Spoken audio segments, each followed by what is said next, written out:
everyone, and welcome to Adjusting Show Notes, episode 57 of the Chronicles of Tyria podcast, Guild Wars 2 podcast for fans, by fans.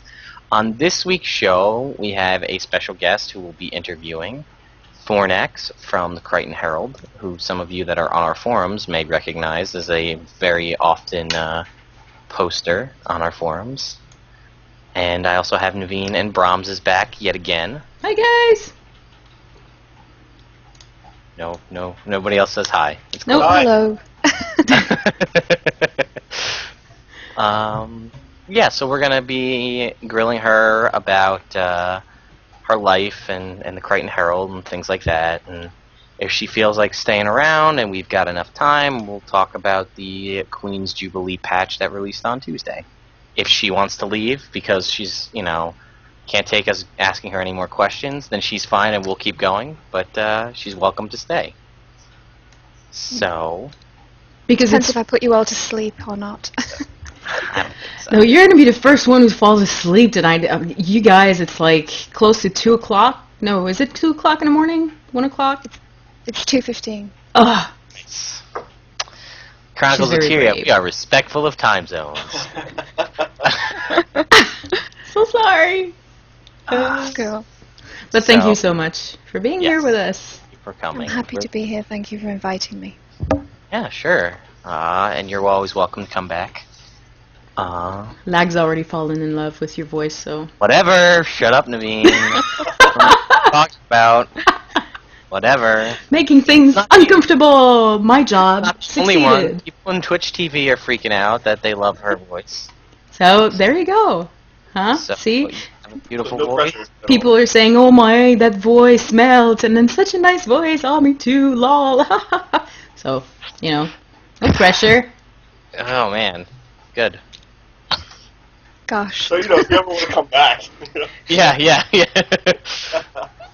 Let's see how they feel after I've spoken for a little while longer.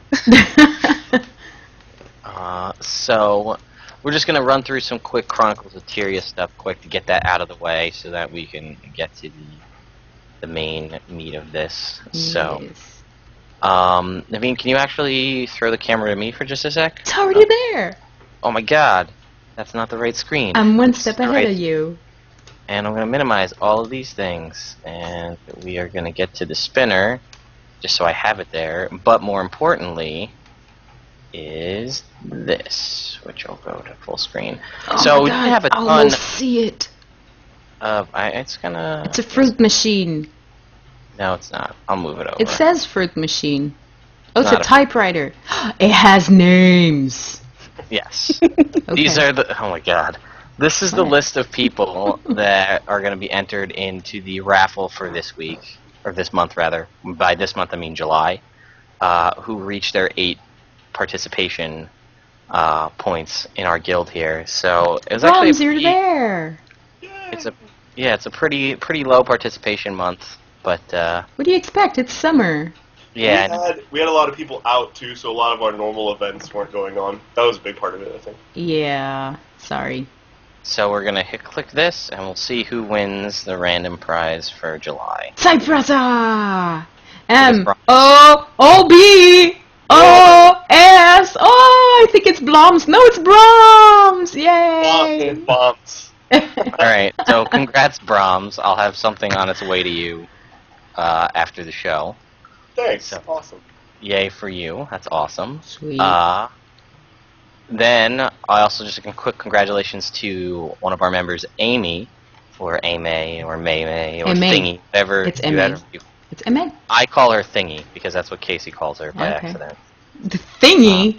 Well, no, Casey was like, hey, she was trying to remember her name, and she called her Thingy instead of Amy. Okay. So that's what I call her. Nice. But she won most participation. 17 events she attended in July. Holy cow. So, congrats, Nice. you were the first by a long shot. Hmm. Good job. So, that's out of the way. Done. Alright, this week's... Naveen, I know you got a meme over there, so... This week's episode of Chronicles of Tyria podcast is brought to you by the following meme. I don't always speak in map chat, but when I do, www.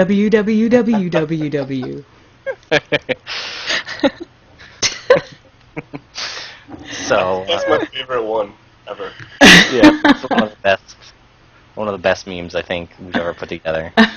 And If you want more memes, go to facebook.com/chroniclesateria and look for our meme album. Yeah, I feel like we're a 90s. Plug! I feel like we're like a 90s TV show on like Nickelodeon where like if you want to see more, go here and like this episode's brought to you by first place winner gets this. Well, yeah, well, since we don't have any sponsors, We sponsor ourselves. we sponsor ourselves with memes. There you go. Maybe like an intro where we'll look up at each other like, "Hi, Naveen." Hey, Brahms! Good We're so stuff. cool. Okay. We're And silly. we still get people to come on the show and talk with us, so that's awesome. And then they leave. Yeah. They get scared. Yes, goodbye. Yes. See all the Krytan Herald stuff on the forums get erased. What? So I guess we'll jump to our shout-outs quick, and we can start. We'll start with Fornax. See if she has. Do you have anybody that you would like to shout out to live on our show? Oh gosh. Well, I guilded with a load of guys from the Red Lion Syndicate. So, hi guys. I hope you're having a nice evening. There you go. Yay! All right. Brahms, how about you? I don't have any. I'm sorry.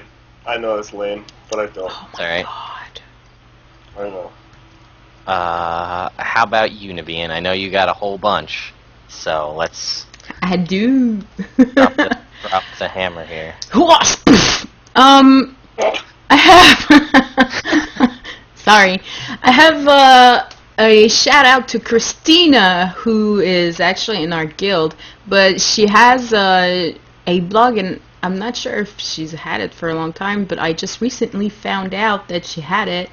It's cookingupgeekdom.com, and I'll put a link in the description in our YouTube channel or on CoTPodcast.com. You'll be able to see, 'cause she does recipes from video games and stuff, and it's really, really cool. So go check her out. And also, she's a super nice lady, and she has 2 wonderful little boys. Okay. Second shout out is to Lagwyn. It's to you, Lagwyn. Whee! Yes, because you got me a rose back piece, because I didn't have time to get it. So we got one for me. Thank you, Lag.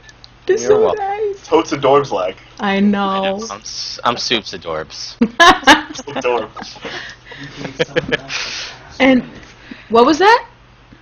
Gave someone else your password? I gave someone else my password?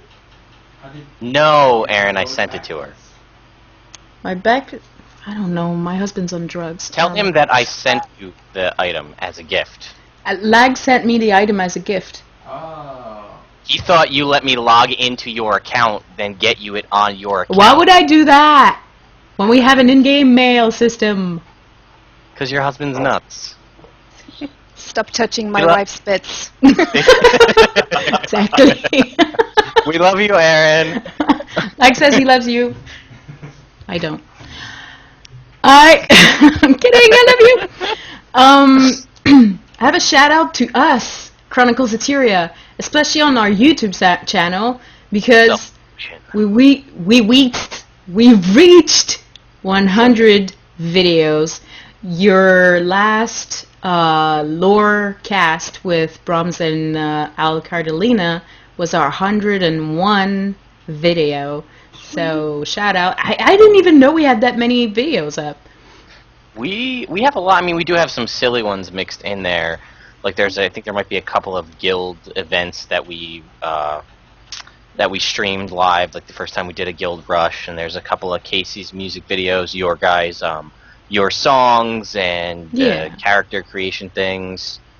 That stupid YOLO Let's Bolo video that Casey and I did in Fractals. That was fun. But yeah, it's pretty cool. Congratulations to us. And the last one is for Ali Al-Janai on Twitter, who, wait, Let me copy that link. He said, I don't even remember what he sent me. Oh yeah. I have the greatest memory. It's crazy. Okay. Let me just copy that link here real quick because I suck at doing stuff. Okay. He sent me. Oh, I can't show it on the. Oh, anyways. You guys go on CoTPodcast.com and I'll link to it. You want to send it the link to me and then I can pull it up? No, I'll put it in the channel. There you go. So basically, what happened is that on Twitter, there's a lady who tweeted, if there are any Guild Wars players out there that see this, please whisper user Dilesco and tell him to pick his wife up from work. And Guild Wars 2, Ruby Bayer from Guild Wars 2 retweeted it.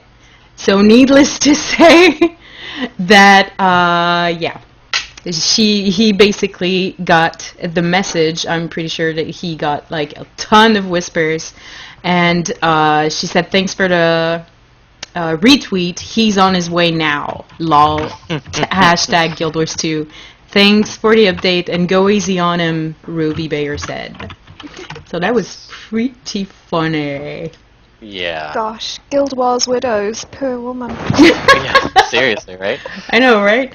I'm lucky enough to have found my husband on Guild Wars 1, so, you know, we're the same interest. Doesn't matter. Yeah. Well, there you go. I have a couple of shout-outs. We got a bunch of comments recently from a lot of repeat commenters on our YouTube channel. So Ksenia, we talked about her a lot. She's sent us a lot of mail. Mm-hmm. She just commented on our Sylvari lore show and said, but her thoughts on the Sylvari from a year ago to now is that the Grove is absolutely amazing. She runs around it all the time. She loves it, and she loves the lift pods. So it's her favorite city in the terms of breathtaking aesthetics. Elmer commented on our. Oh, yes, absolutely. It's definitely. I don't know. I'm liking Divinity's Reach more now that we don't have a giant hole in Divinity's Reach. But I think. No, we have a giant whore. Jenna. Wow. What happened? I think you broke the podcast. No, but no, the Grove is definitely, I would say, the most aesthetically pleasing racial city. And I think the Black Citadel is confusing to explore. And I mean, if steampunk's your thing, you know, maybe. And Radasum is almost as confusing with all the different zones and the floaty architecture. I think I'd go so far as to say that of all the MMOs I've played, and I'm an MMO-aholic, I think that is one of the most beautiful cities in any of the games I've ever played. So they did a really good job, for me. I'm strictly Guild Wars MMO, Guild Wars 1, Guild Wars 2, so I'm not a good judge from that. But I think it's definitely prettier than anything I saw in Guild Wars 1, except for maybe like Winter's Day, Draknor's Forge. Anyway. So Elmer commented on our broadcast from a couple weeks ago and said, small in stature, big on dreams. I want to be a Skrit, and wow, please, please, please do more voice acting, you guys. Oh, that was fun. Referring to our lovely voice-acted, who else should run for Lion's Arch Captain's Council. Yeah. And considering Keel 1, I would take any for the other. I'd even take Traherne. What? You're crazy. Come on, man. So wrong. Well, shut up. Anyway, moving on, Commander. So, we did actually have a question of the week answer from last week from Alana Moore, who's also someone that's commented a lot. Because we asked, I think Claire actually asked it last week, what else could we, about adding lore to the patches so that it's the things you would be most excited for wouldn't just be mechanical changes to the game. They would actually have it tied to lore, which I agree. And she said, for the question of the week, I think adding lore to the other updates would be a cool idea if maybe for Torment they added something like the Necromancer stumbled across a spell to give them Torment, and Queen Jenna wanted it, so she had a thief go steal it. Then after figuring out how to clone it to some mesmers and thieves for helping her get the skill. I mean, that's kind of silly, but anything small like that would satisfy me. And I agree. You know, a silly, even if it's just a line like that in the patch notes that ties a new game mechanic to lore in some way, I wish we had that. Mm-hmm. Or like, how cool would it be to have the patch before they release that? We have to like all do something as a big community to like fight these necromancers that have that, and then we capture that spell and everyone learns it, or something like that. Yeah. I agree. I liked actually hunting for the special spells in Guild Wars 1. So Yeah. I would like to see something like that brought back, even if it's a one-off. You know, I thought that was wonderful. Yeah, and it kind of reminds me of the Lost Shores event, the very first one, where like we had to fight the Karka, and you know we had to figure out how to break through the Karka shell. I know, we had to figure out how to break through lag. Well, yeah. But Yeah, that was horrific. Yeah. yeah.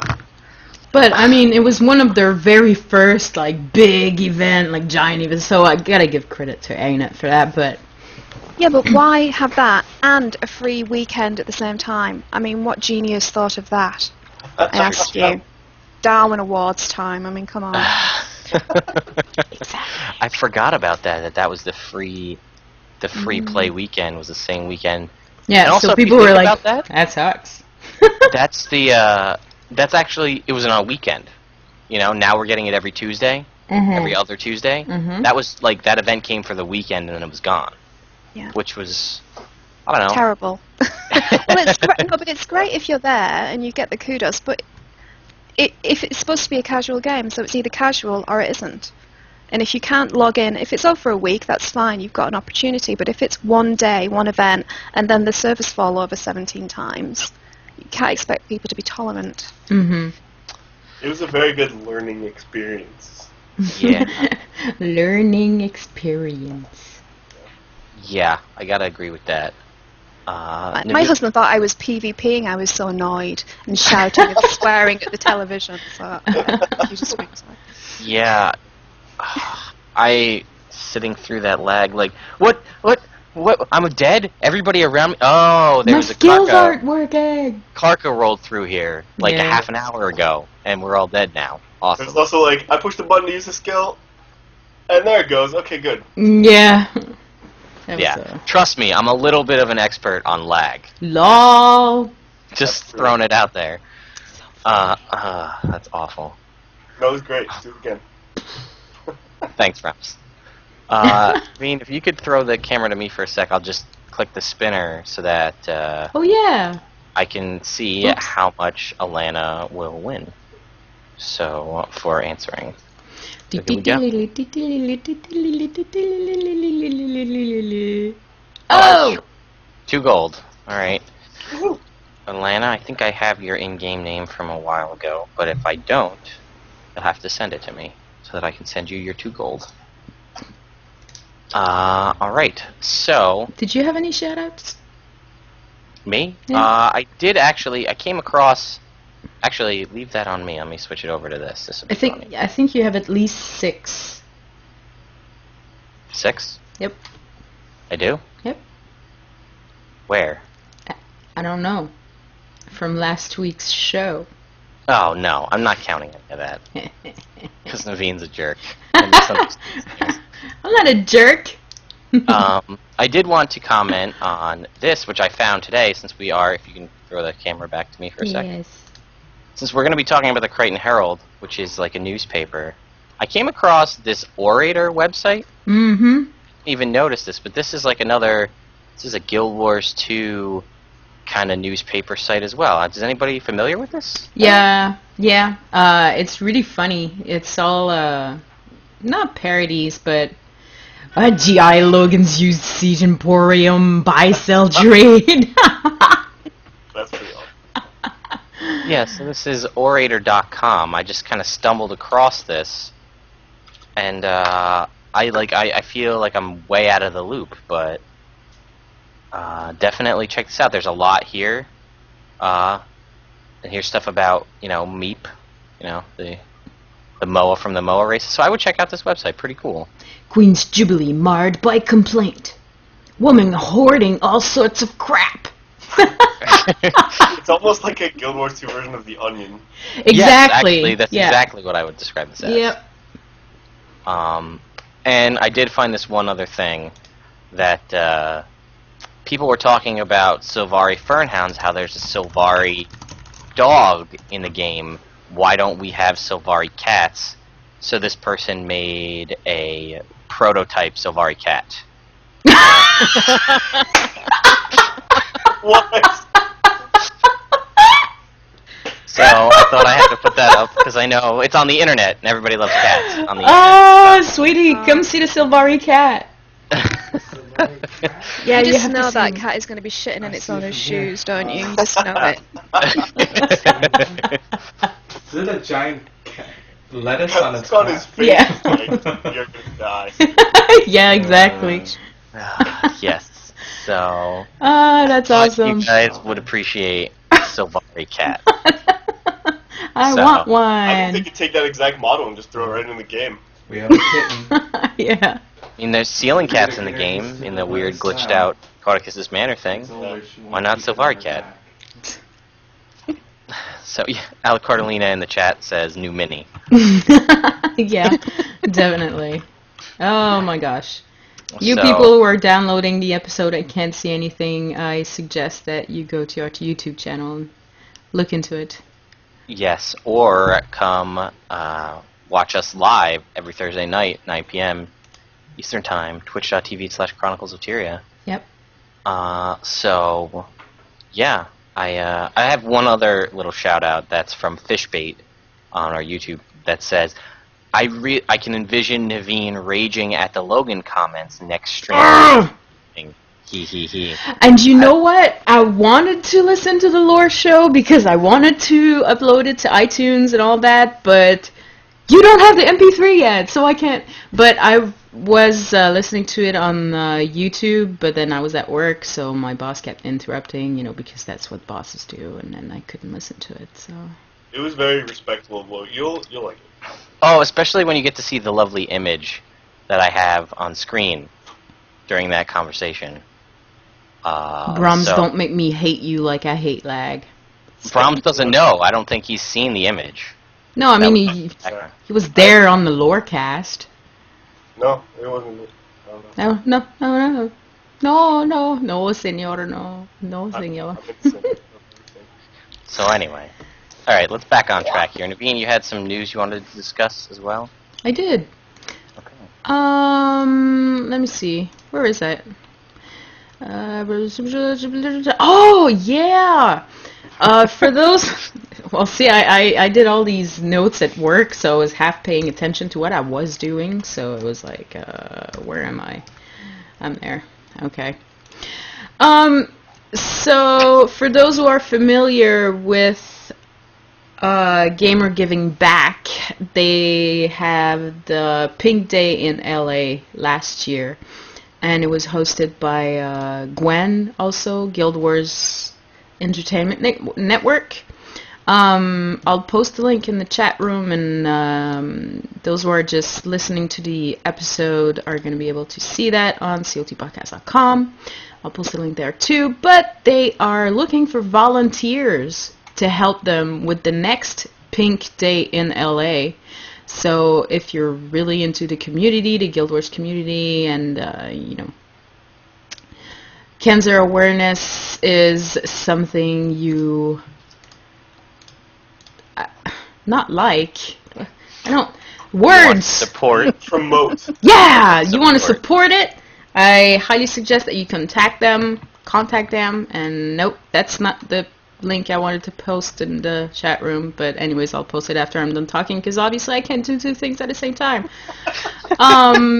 So... No, it's awesome. I love it. This is a great show, guys. Volunteering, Pink Day in LA. Sure, the Krytan Herald will help anywhere we can. Hooray! Yay! Hey. Also, Chronicles Eteria, the main website, chronicleseteria.com, will be having huge changes. Nothing negative, but we'll soon have more writers. We'll have news writers. We'll have more stuff. I don't want to reveal too much, but stay tuned. Everything's going to be set, I hope, for September. It takes a while to set up everything, but just be aware that Chronicles Eteria will be even bigger than what it already is in the Guild Wars 2 community, so I'm really excited for that.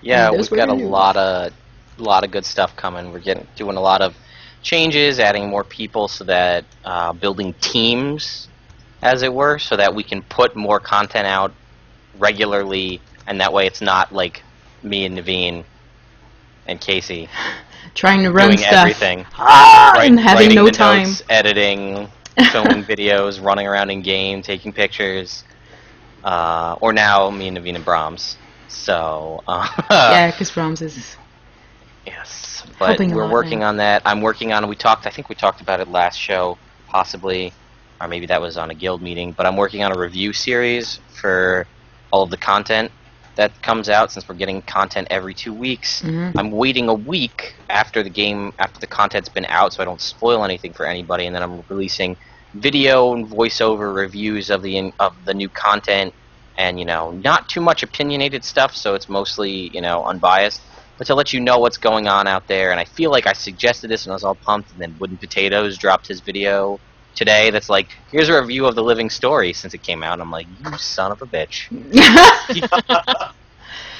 But he's the king at doing that, and he's really great. So you can't compete with him.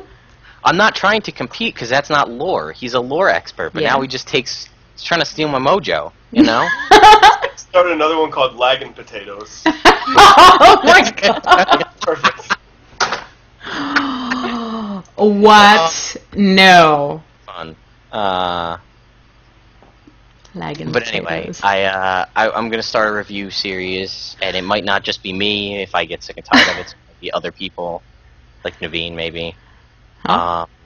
What? Just doing a review of the content that's out there to let people know who can't log in or want to know what's going on, if they think it's really worth their while. Yeah. Like I said. And I had another idea, but I can't say anything on the show, but I need to talk to you, Lag. Okay.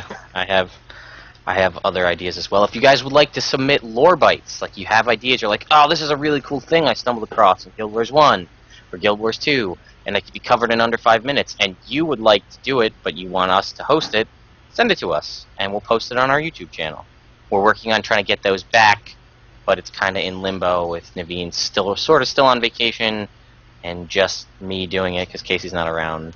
I just started work this week, but now, as of today, I'm on vacation for another week, so I don't know. Alright. Well, I know we have some other members in our guild that are trying to work on it, so... Yeah, teamwork! Yeah. So, if you're not in Chronicles Eteria and you'd like to join and would like to get in on this kind of stuff, send us an email at hosts, with an S, that's plural, hosts@chronicleseteria.com. Maybe we can work something out. Are you an artist? Are you a composer? Whatever. Let's talk. Let's expand our content. This is expand, apparently. Expansion. It's the I didn't know COT you do expansion. sign language. Yeah. Or jazz hands, maybe. Oh, man. Wow. This is a good show, guys. I love it. I love Sorry, it. Fornax. I'm excited to be a part of this. She's traumatized now. She's like, oh my god, what did I go to? These guys are weird. Naveen, you had one little other piece here, I guess? Yes. As some of you may know, I often go into forums, the Guild Wars 2 forums. I don't usually talk about it much because most of the time it's all like people whining and oh my god, Like it's the just Moss horrible. Isley of Krytan or of Latyria. Yeah, Yes. basically. We don't serve your kind here. Yeah. But recently I found that the dev tracker section is pretty interesting. I always find something interesting to read there, so I don't have to go through all the, oh, your game sucks, blah, blah, blah, blah, blah, blah. So what happened today is that I was reading it, and I'd like to call this section Guild Wars 2 Forums Candy. And there We're was all about segments here at Chronicles of Tyria. yeah, I'm gonna make a lot of segment songs like Candy or something or whatever. Mandy Moore, So tired. right there. Mandy Moore. Okay, that's not. Yeah. So the forum post was titled "I don't like this update." So already it's like, oh, another one of those. And the dev tracker, Anthony Orden posted something, and I really liked his answer. Really shows you how ANET is really mature with the people, and it's all it's respectful. So he said, thanks for the feedback, everyone, and please keep it coming. Personally, I find that one of the hardest part of being a designer in Guild Wars 2 Live is coming to terms with the fact that not every update will please every player. We do our best to deliver appealing content with enough variety to keep as many people as satisfied as possible. And if there's one thing we can do consistently, it's improving the experience of said content each time. I think we made some great strides with the Jubilee. I think we have a lot of room to keep growing, but our team isn't done yet. We've got some exciting things coming later this month. Oh, really? But, parent air quotes, whatever. We're coming up to the 1-year anniversary of Guild Wars 2, so I'm really excited to see what... Anyways, okay, so he said, we've got some exciting things coming later this month, things you've never seen in this game before. But in the meantime, please keep telling us what you're thinking. We are listening, not only to what you're saying, but also to what you're not. The very first Living World team actually did the things some of you have called for. Some 40 or so permanent events were added around the game in our very first content update. They were met with little interest or fanfare. Fanfare? Fanfare? Fanfare. Yeah, thank you. Granted, Halloween may have stolen the show, but those events are still in the game today. I've seen very little reaction to them, however, positive or negative. Despite this, there are many events I would still like to add. Many zones and bosses I would love to revisit. As we get better at Living World, I strongly suspect we'll have room to get around to them as well, assuming that's what our players really want. You are all the second half of the collaborative process, so thanks for helping. Things are coming in Guild Wars 2 you've never seen before. I'm very excited about that. Jubilee. If you're here watching live and you see the post that Live Spartan 20 or 235 just posted, that's a quote from Colin Johansson all about what's going to be coming out going forward, talking about how there's not going to be any more new events for a while and all these new plans that they have. And I feel that this Queen's Jubilee is probably going to take the place of the anniversary party that we had in Guild Wars 1, which wasn't too much, really. It was birthday cupcakes would drop and things like that. But this is like a full-blown event, and since it's the 1 year, it's the anniversary of Queen Jenna's rule, as long as she stays the queen, there will still be an anniversary once a year going forward. Mm-hmm. So, so there's a lot there, and I want to try to read through it right now and talk about it, but maybe we'll save that for next time, just because we have a guest here, and we've just been talking the whole time. Yeah, I know, it's Not like very 3 courteous. a.m. I know, we're the worst. I know. Holy shit, it is, yeah. Alright, so now we're going to interview our very special guest, Fornax from the Krytan Herald. So get ready, because now she's going to do the talking and we're not. Yay! I'm gonna drink coffee. Oh crap. Naveen, do you want to take the first question? Oh, sure. Yeah. So, hello, Fornax. Hello, darling. Oh, she called me darling. Yes.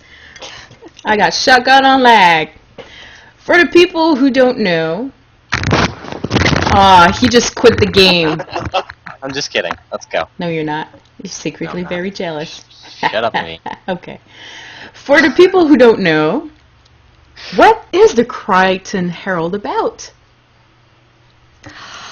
Okay, well, the Krytan Herald is just a fan-created project created by me for my guild, actually. They were doing, we were doing events, so each player in the guild would create an event, and there was one where we needed 3 wanted posters, and I made these wanted posters, and then I thought, well, you can't really hunt people down without kind of advertising that you want to, and so I made a newspaper page about these villains and gun crime and gang-related violence in LA, and it just kind of sprang from there.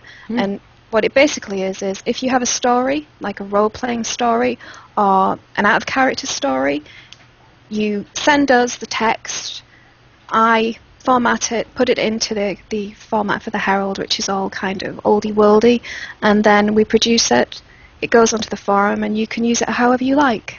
And that's pretty much it. Nice.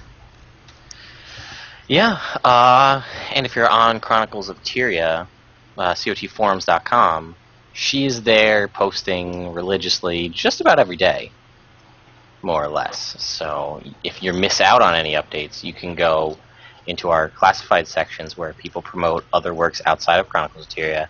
You can track it all the time. She's probably one of the most active members on our forums. What's the... Oh, I have it here. The website is the KrytanHerald.engine.com. Yeah, and I've got the KrytanHerald.com, which is a WordPress blog as well. Oh, see, that's news for me. I'd always go to the KrytanHerald.engine.com. I'm lame. We're behind the times. It's okay. No, it's just pretty, and I can, because I make flip books, I make e-magazines that you can actually interact with. I can't embed them on the engine site because I'm absolutely crap at web stuff, but I can put them on the WordPress, so that's why I have the WordPress. Cool. Yeah. So you pretty much told us what it's all about and how it was started. So now we know you founded it, or but I think is there multiple levels of the Krytan Herald? Because I saw there's the Tarnished Coast edition, and then there's a couple other editions of the Krytan Herald. Am I misunderstanding that? Yeah, there's the Pike and Square, there's the Tarnished Coast, and then there's fan editions as well. So anybody can throw their work, throw their art. I'll throw it together into an edition, and it belongs to them, and I kind of put it on the site for them. So we have fan editions, and we also have like gaming editions where we talk about what's happening in the game, and yeah, I mean it's whatever people want it to be. And you do all that work yourself? Yes. You're nuts. Crazy Yeah. lady. Yep. In other words, no life. That is not right. Oh, you don't have no life. Look at us, like we're doing all these things and still, having lives and stuff. So you don't have no life. But, you're going to bed at 3 o'clock. I don't know. I'm kidding. I'm moving house at the moment, so I'm home alone. My husband's in London, so Aww. I'm moving to London in 2 weeks. So Wow. yeah, holy shit. Thank you for coming on our show when you're moving in 2 weeks. Yeah. Awesome.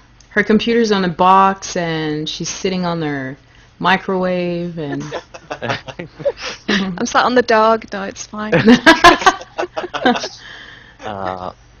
So I know you said you got a Pike and Square and Tarnished Coast, and obviously those being the role-playing, unofficial role-playing servers, which would make the most sense. Which server are you on? I have 2 Guild Wars accounts, so I have one on each. So you mean Tarnished Coast and Pike and Square? Yeah. Okay. Hello. But I'm thinking about moving everyone over to the Tarnished Coast because it seems to be a more active community. It's the best I one. mean, it's pretty good community. Just throwing it out there. But your server is always full. Yeah. So, You know what? And I've mentioned this before, and I'll have to look into it again, and I'll let you know. Every so often, Tarnished Coast does what they call a Tarnished Coast blackout, where a ton of players all log out of the game at the same time to lower the population of the server to allow other people in. ooh.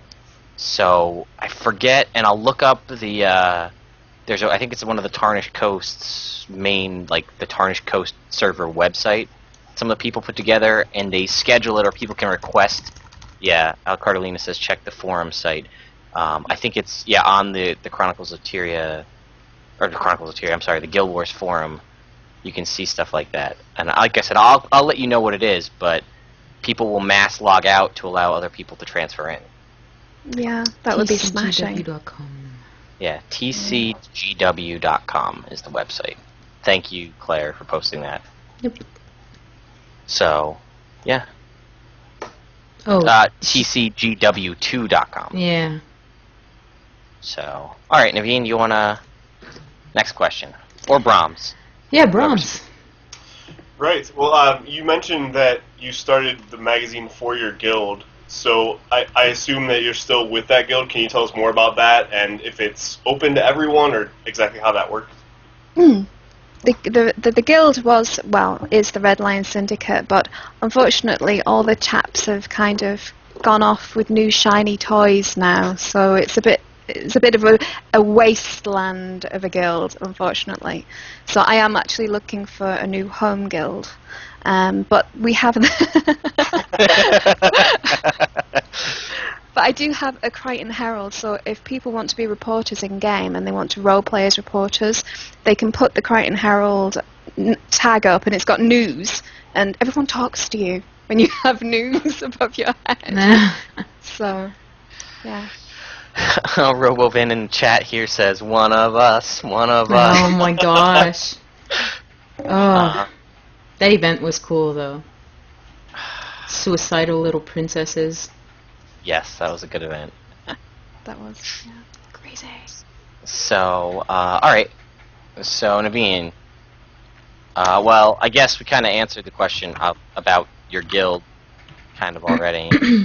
Obviously, the Krytan Herald is obviously, I would assume, PvE related since it's an RP guild. Yeah, I can't do PvP. I have a mental problem where I want to punch the screen, so I can't do PvP. Yeah, I think you'd probably get yelled at if you guys were reporting on World versus. Yeah, not sure that would be a great idea.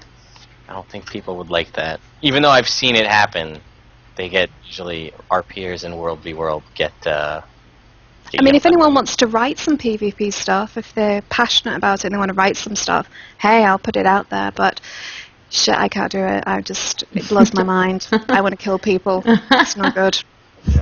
Yeah. Well, PvP is to kill people, just not literally. There's no separation for me. It's too much. Yeah, that's bad. All right, Naveen, how about you? Well, we know that you enjoy Guild Wars too, but how long have you been interested in the Guild Wars series, basically? Because you've been playing Guild Wars 1 as well, right? Yeah, gosh, hell's bells. A while. I bought Prophecies when there was only one expansion, so I mean I've been playing it for quite some time. And I've played through each of the expansions. They're separate games, aren't they, almost? And so, gosh, years and years. I even got my mother-in-law hooked on Guild Wars, which is terrifying. Wow. Shout out to Miss Bossy Boots, if anyone knows her. She's Bossy crazy. Boots? That's an awesome Bossy name. Boots, yeah. Fairly accurate as well, I have to say. Hey, as my coffee mug says, I'm not bossy, I just have better ideas. Yeah, That's awesome. Alright, Brahms. You want this next one? Sure. On more of a personal level, tell us more about who you are and what kind of things you're interested in. Well, I'm a geek. I like science. I have a big telescope. I like physics. I like science fiction, proper science fiction, Isaac Asimov time stuff, not this crappy other. And I love fantasy. I love roleplay. I love the stories, and I'm just a really big old-fashioned geek. You know, I mean, I used to watch Star Wars that much that I could like recite it when I was 10. So Wow. it's sad, properly sad. Or it's awesome, and everybody else is Yeah. sad. That's how I look at it. Yeah. That's a good plan. Yeah. Yeah. You're in like company, for sure. Yeah. So we talked about this a little bit, but this is going to be completely unprecedented for anybody watching or listening live. Favorite incarnation of the X-Men cartoons? Oh gosh, I like the 1980s one, the really grungy one where they had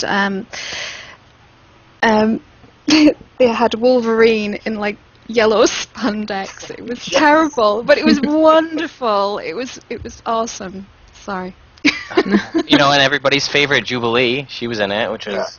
That show had the best intro music of any cartoon ever. It was awesome. Let's find the theme song. We'll play it. That is I love that. It's all on Netflix. I watched the entire series from start to finish. Was it on Netflix, really? Ooh. Yep.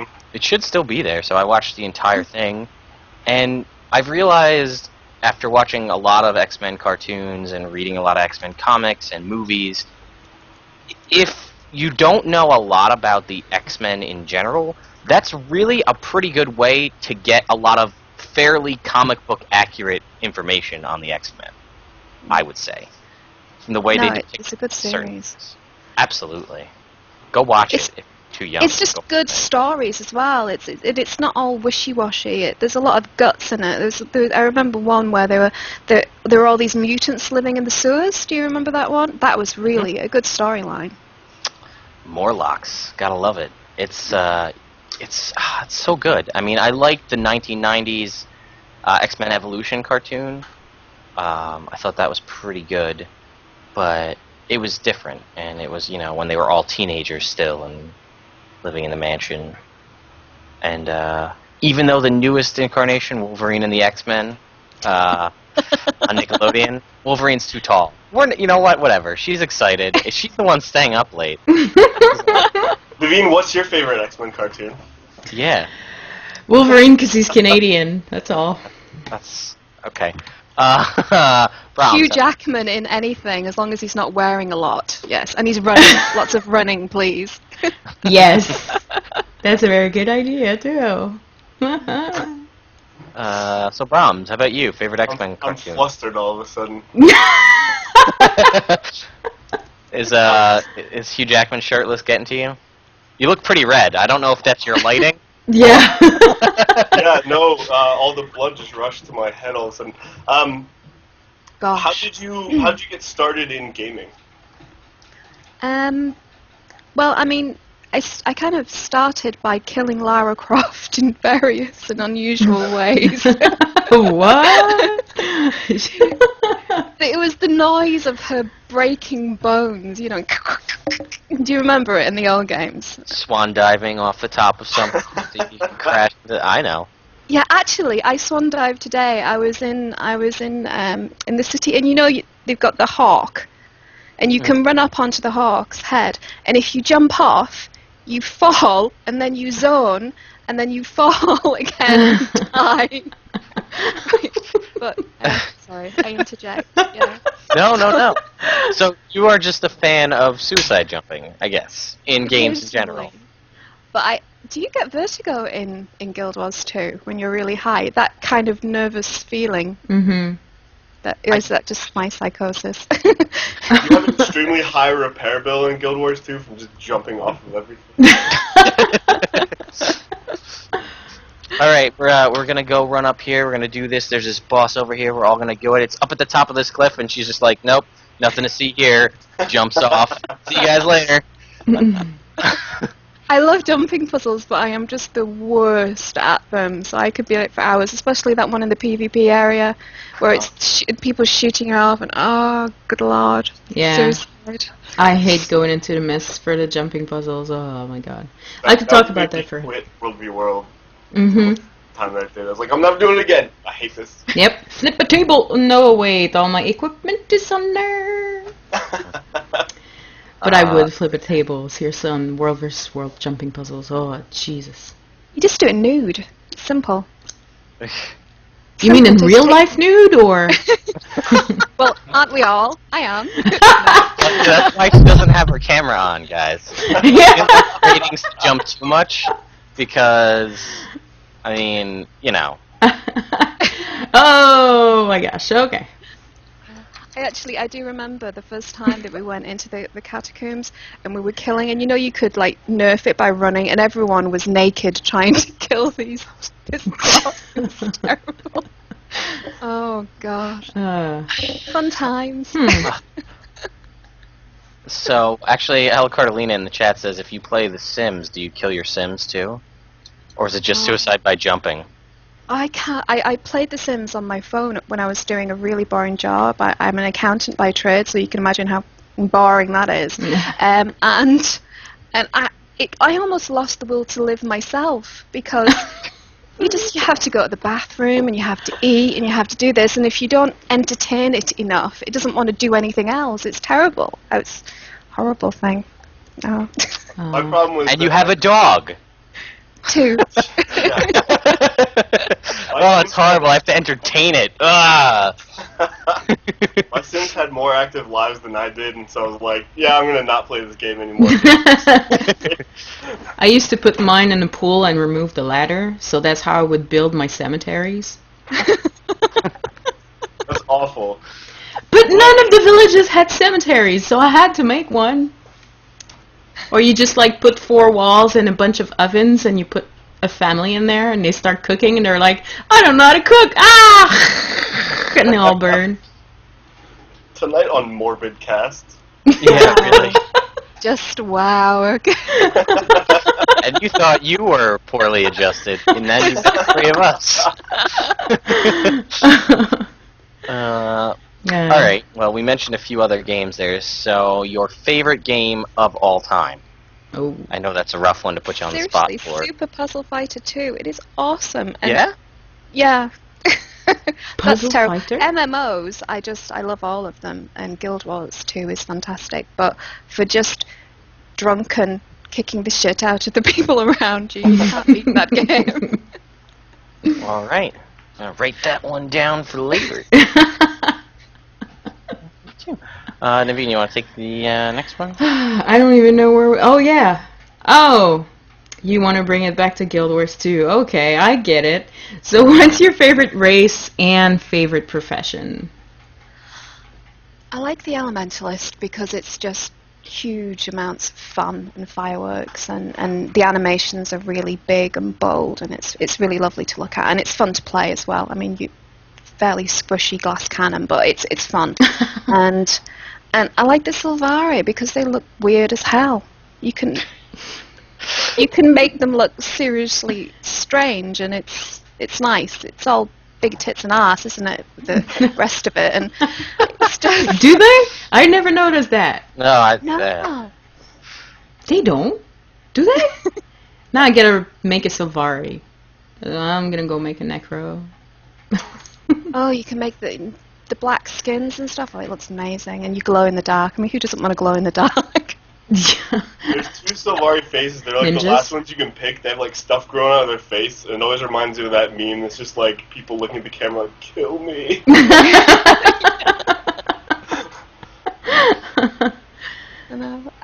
I like weird. I like interesting because it's all. I mean, everyone looks like they've been like from a factory. The kind of big-breasted, blonde-haired woman kind of reels out, and 75 others like her with varying boob sizes, and it's just a bit, you know. You may be one of my absolute favorite guests. I'd like to point that out. Oh, thank you. This is, I All I heard was boobs and tits. I don't know. Yeah, that's What's pretty much going where I on? stopped listening, so therefore favorite guest. I need more coffee. Yeah. Okay, Anyway, so there goes the clean tag. we never have a clean tag. Cool. No, we don't. We don't have a clean tag. Sorry. Yeah. Alright, so the state, what do you think about the state of the game, Guild Wars 2 wise? You still as interested in Guild Wars 2 as you, now as you were last August? I want more story. I want more personal story. That's what I like that part of it. I liked the whole idea of it and the notion and the cutscenes and the talking and I want more of that.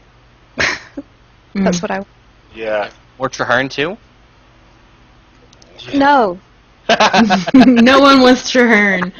I think that's kind of what we need, things that bring our specific characters into the game more instead of everything. Because as it is now, it's all very detached. So. Yeah.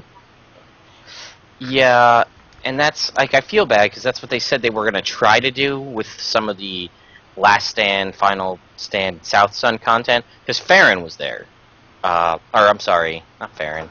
Yeah, he was. Lord Farron was there. Mm-hmm. And they said that they had wanted to, if you were a noble like character and you'd interacted with Farron already, they wanted to have it so that there would be special dialogue for you commenting that, you know, how you knew each other. But then they said they just didn't have time and they left it out. Yeah, and you'd also get 17,000 other people bitching because there wasn't special dialogue for them. Everyone needs to be the lovely snowflake in the show, don't they? I mean, that's the problem. Yeah. Yeah. And I mean, I like, it was cool if you haven't played the Crown Pavilion stuff and you were like a human character and you went in there. It was kind of nice to have Countess Anise say, like, oh, if it isn't the hero of Shaborn. I'm like, hey, you remembered that from a year ago. Mm-hmm. Graham and Rocks recognize you when you go in there too, which is cool. But yeah, more, I would agree, more story would be nice. Yeah, I'd like to know what happened to my sister. Yeah. I found her, but then I don't know what's going on. Like, where is she? Things are tied to the White Mantle, and then they're like, oh yeah, bandits, White Mantle, or like a thing, and you're like, oh cool. Was that Traherne? What are we doing, buddy? Oh, we're going to Orr. Cool. That's great. Alright, see you guys later. Yeah. Well, the White Mantle was so big in Guild Wars 1. I mean, you'd think that they would want to carry on that storyline. There's so many little loose ends and things that they could bring in. But I loved the Nightfall expansion. I thought it was beautiful. Mm-hmm. You know, I loved Cantha. You know, Yeah. I mean, but if they don't want us to actually be able to physically go, why don't they use the Sky people, the what are they called? I've forgotten now. Zephyrite? Yes, exactly.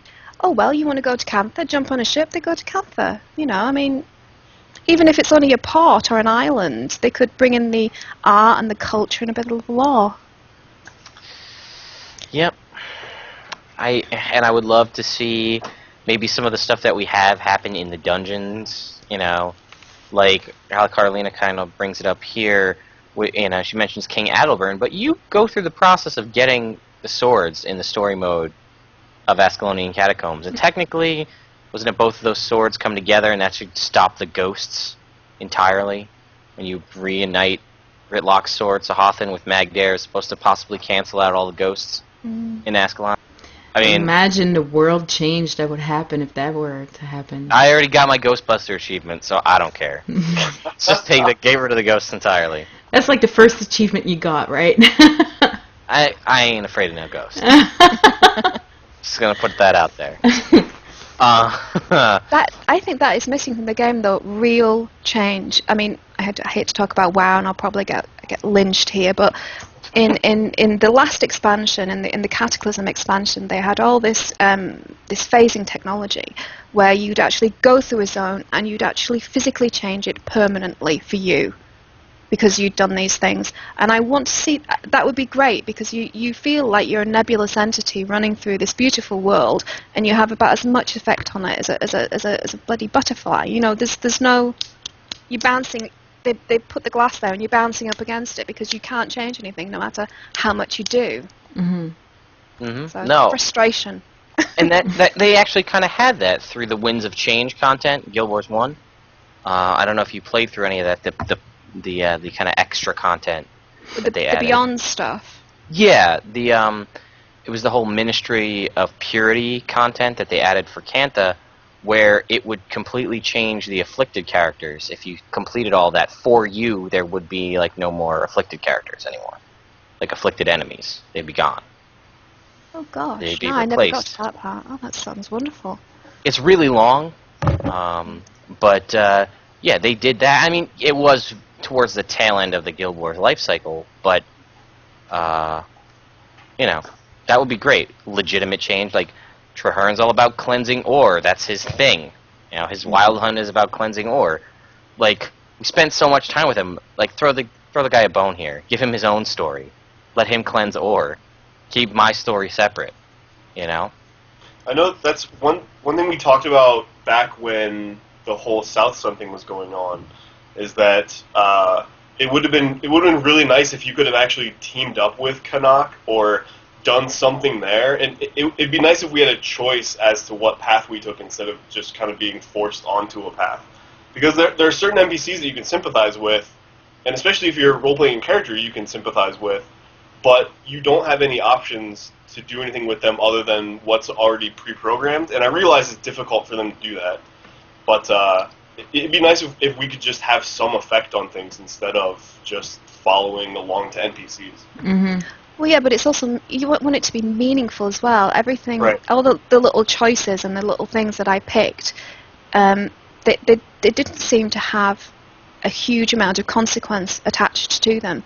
And I know that they have to be careful with this kind of thing because consequence can be game-breaking. But it's just, again, I mean, the potential was there, but I felt like they instead of taking the final step, they didn't, because they didn't want to break the game, possibly, maybe, you know? Mm. It's like one of those traits that we were, I think it's last show we were talking about that, the fact that you can be aggressive or charming or, you know, loyal or whatever, it doesn't even have an impact yet on your character. It does nothing in game for you at all. No. I mean, they could implement something like they did in the Tour, where if because there are consequences, there are light choices, there are dark choices, and it affects the gear you can wear, so you can wear different types of stylized gear depending on your moral choices. That would make sense. And I mean, the other stuff too, like, Brahms, you and I talked about it, and I think we even talked about it during the Asura show. Some of the decisions you make in character creation, like, for a human, what god blessed you out of the 6 gods, does nothing. Doesn't matter. Yeah. Mm. Like, you know, I mean, then why even have that as an option? Was it like, okay, well, you can grow up on the streets, a noble, or a commoner, so that's one thing. And then, like, then you can have, like, oh, was it your parents, or the circus, or your sister? So that's another thing. I guess we need some other third thing, so let's just make something up and throw it in there. Well, okay, cool. But that doesn't do anything. But they made out such a lot about this, didn't they? They when they were advertising that you're going to have meaningful choices and you don't have to play the same story twice and all the rest of it. And it's like 1 or 2 missions that are different, and then it's on with the main event, you know? Yeah, it is. Their quintessential thing, I feel, in all the original talks was like, at one point you could be at a story where you choose to save the orphanage or you choose to save the hospital. That was like one of their big things they would always talk about. You pick one, doesn't matter. Makes not a shite bit of difference, no. No. And I remember, like, before the game came out, like, sitting there, like, racking my brain, like, oh my god, what am I going to pick? What am I going to pick? Well, if I pick the hospital, then all these little kids are going to die. But then if I pick the orphanage, all these old people are going to die. Yeah. And I'm like, but if I save the orphanage, maybe one of those kids will grow up over the course of the game and be like, oh my god, you saved me, then I'll come help you, or I'll give you this thing. Whereas, like, if I say, but then, like, maybe somebody's parents were in the hospital, and then now they're my enemy, and I was, like, racking my brain about making this decision. And I would never let the kids die. well, like I said, I mean, you could let a whole bunch of old sickly people die, but like I said, that leaves the chance for a huge enemy. Like, Yes. all the people related to them are like, you saved a bunch of kids with no family. I don't care. Nah, screw the old people. They're going to die soon anyway. That's right. I got you. You know, literally sitting there, like, pulling my hair out, like, I don't know what to do, guys. What do I? And then, you know, here I am a year later going, nah, that one doesn't really matter at all. Mm. Or you can do what I do, because I'm a complete alcoholic, and you can just roll one of every flavour and go for it. Yeah. I'm at 14 alts right now, so I hear you. Oh gosh, how many are at max level? Don't tell me all 14. Oh God, no. I'm struggling. I got 6 at max level right now. I think I have I'm struggling. My engineer, it's slow going. 65. Just hit 65 today. Is Sir an engineer? Char engineer. Ciao. Yeah. And Avery in the chat room says, does anyone frequent their home instance by any chance? I actually do not. Is there anything that changes with the decisions that you make in your home instance? Yeah, it does actually. Like, I know Oh. for the Sylvari, if you pick to save the white stag, it'll actually be in your home instance.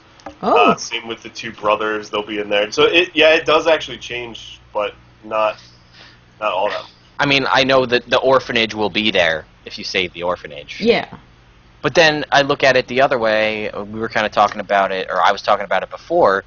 Well, what if you're a noble? You don't have the option to pick the orphanage or the hospital. Like, that's not an option that you pick.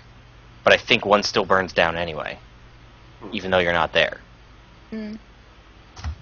I suspect they have a lot of really good plans for the home instance down the road. I know that was one of the things that a lot of us were excited about, was that we would have our own supposedly home to do stuff in. But yeah, I hope they do more stuff with it, because I think a lot of people would like to see them make it customizable. But as it is right now, it's what's Yes. Guild halls. Yeah. Bring back the goddamn guild hall. I Please. know, right? I know. And you know, it's funny what you mentioned there, Brahms, and I agree that, and this is gonna, I feel, will cause a problem. They're talking about how they want to have all this stuff for your home instance and give you all this stuff in the future. That does shit for us now. Like, I made a decision now. Like, let's say it happens a year from now, even 2 years ago, I made decisions, and now it affects my home instance. Well, what if I find out that you chose a different path and it's so much cooler? And then, like, well, I'm glad that I made this character 2 years ago and made a choice 2 years ago, and now I'm like, crap, I made the wrong choice. So now I gotta make a whole new character to get that in my home instance, you know what I mean? You know what to do now. Get working on all these level 80s. Thank you. You know, so now next show it'll be like, I'm up to 30 alts, guys. I found out what the max number of characters you can have is. Like, yeah. People are talking about housing in the chat room, and it was confirmed by an ArenaNet employee that guild halls would come at the same time as housing, and then the post was deleted. So yes, there will be housing. French site, right? Yeah, it was a French site. Yeah. So yeah, it was an interview with, I don't remember. Yeah, I do remember when you posted it, though. You posted it on Chronicles of Tyria, and then it was, like, deleted the next day. They pulled it down. The same day. Or the Mike same day, Z. yeah. Mike Z. Yeah, that's him. Yep, suspicious. Jubilee. But It would be good though, wouldn't it, to be able to actually have a. And did any of you watch the EverQuest Next stuff? No. I didn't. They- I've heard good They've got a things. whole section on building, and that would be so awesome if you could pick the architecture style and the whole kit and caboodle. That would be smashing.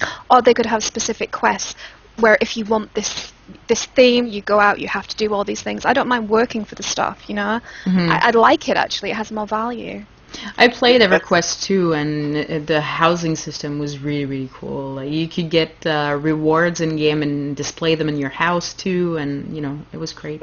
We have these champion skins now, and like, how cool would it be if you could go fight champions or do dungeons and get furniture for your house? Exactly. Yep. Okay. Just like the Iron North in Guild Wars 1, where you can display your Yeah. stuff. That would be great.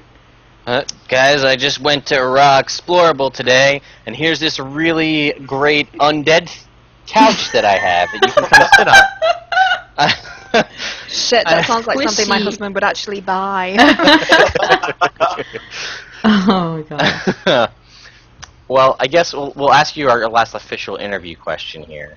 Okay. But Krytan Herald, do you have anything fun planned in the future, new plans of any kind, or are you just going to kind of keep going with what you got going on now?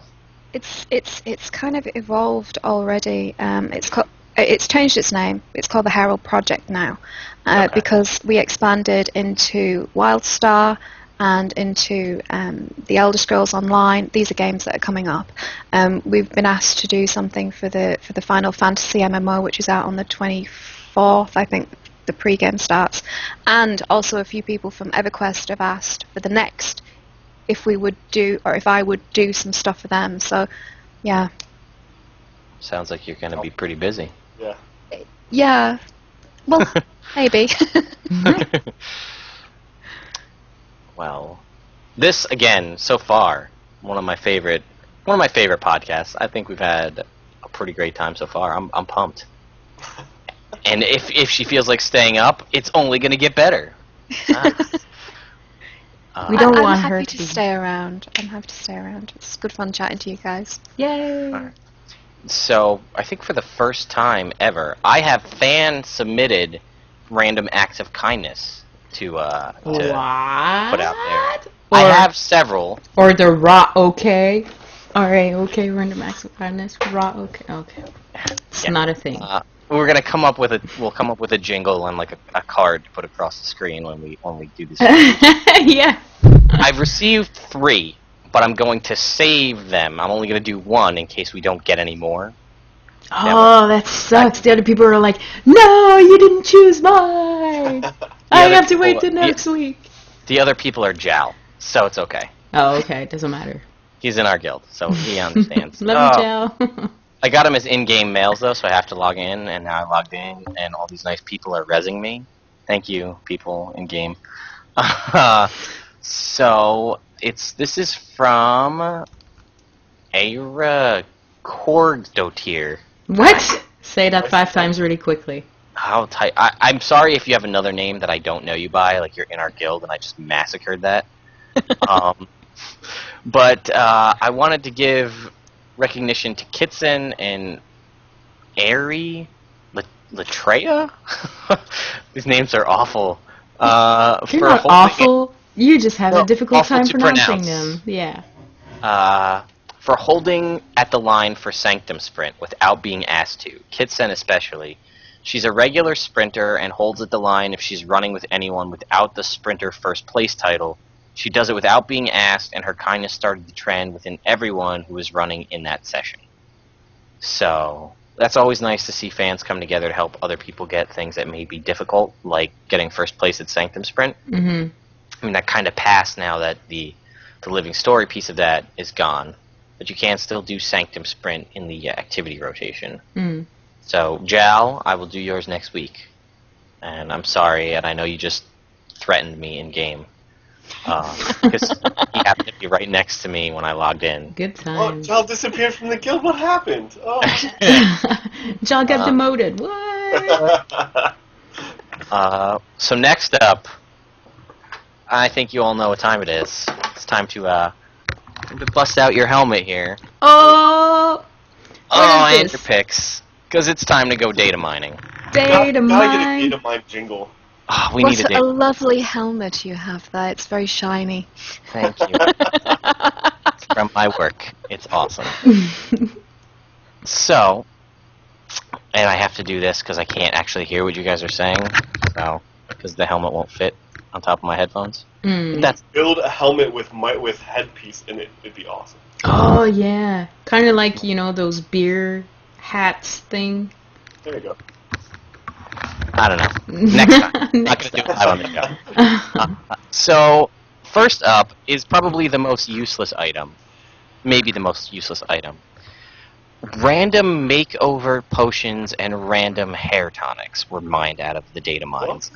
What? Double-click to randomly reassign a character's appearance settings, height, body type, skin color, markings, face, and hair.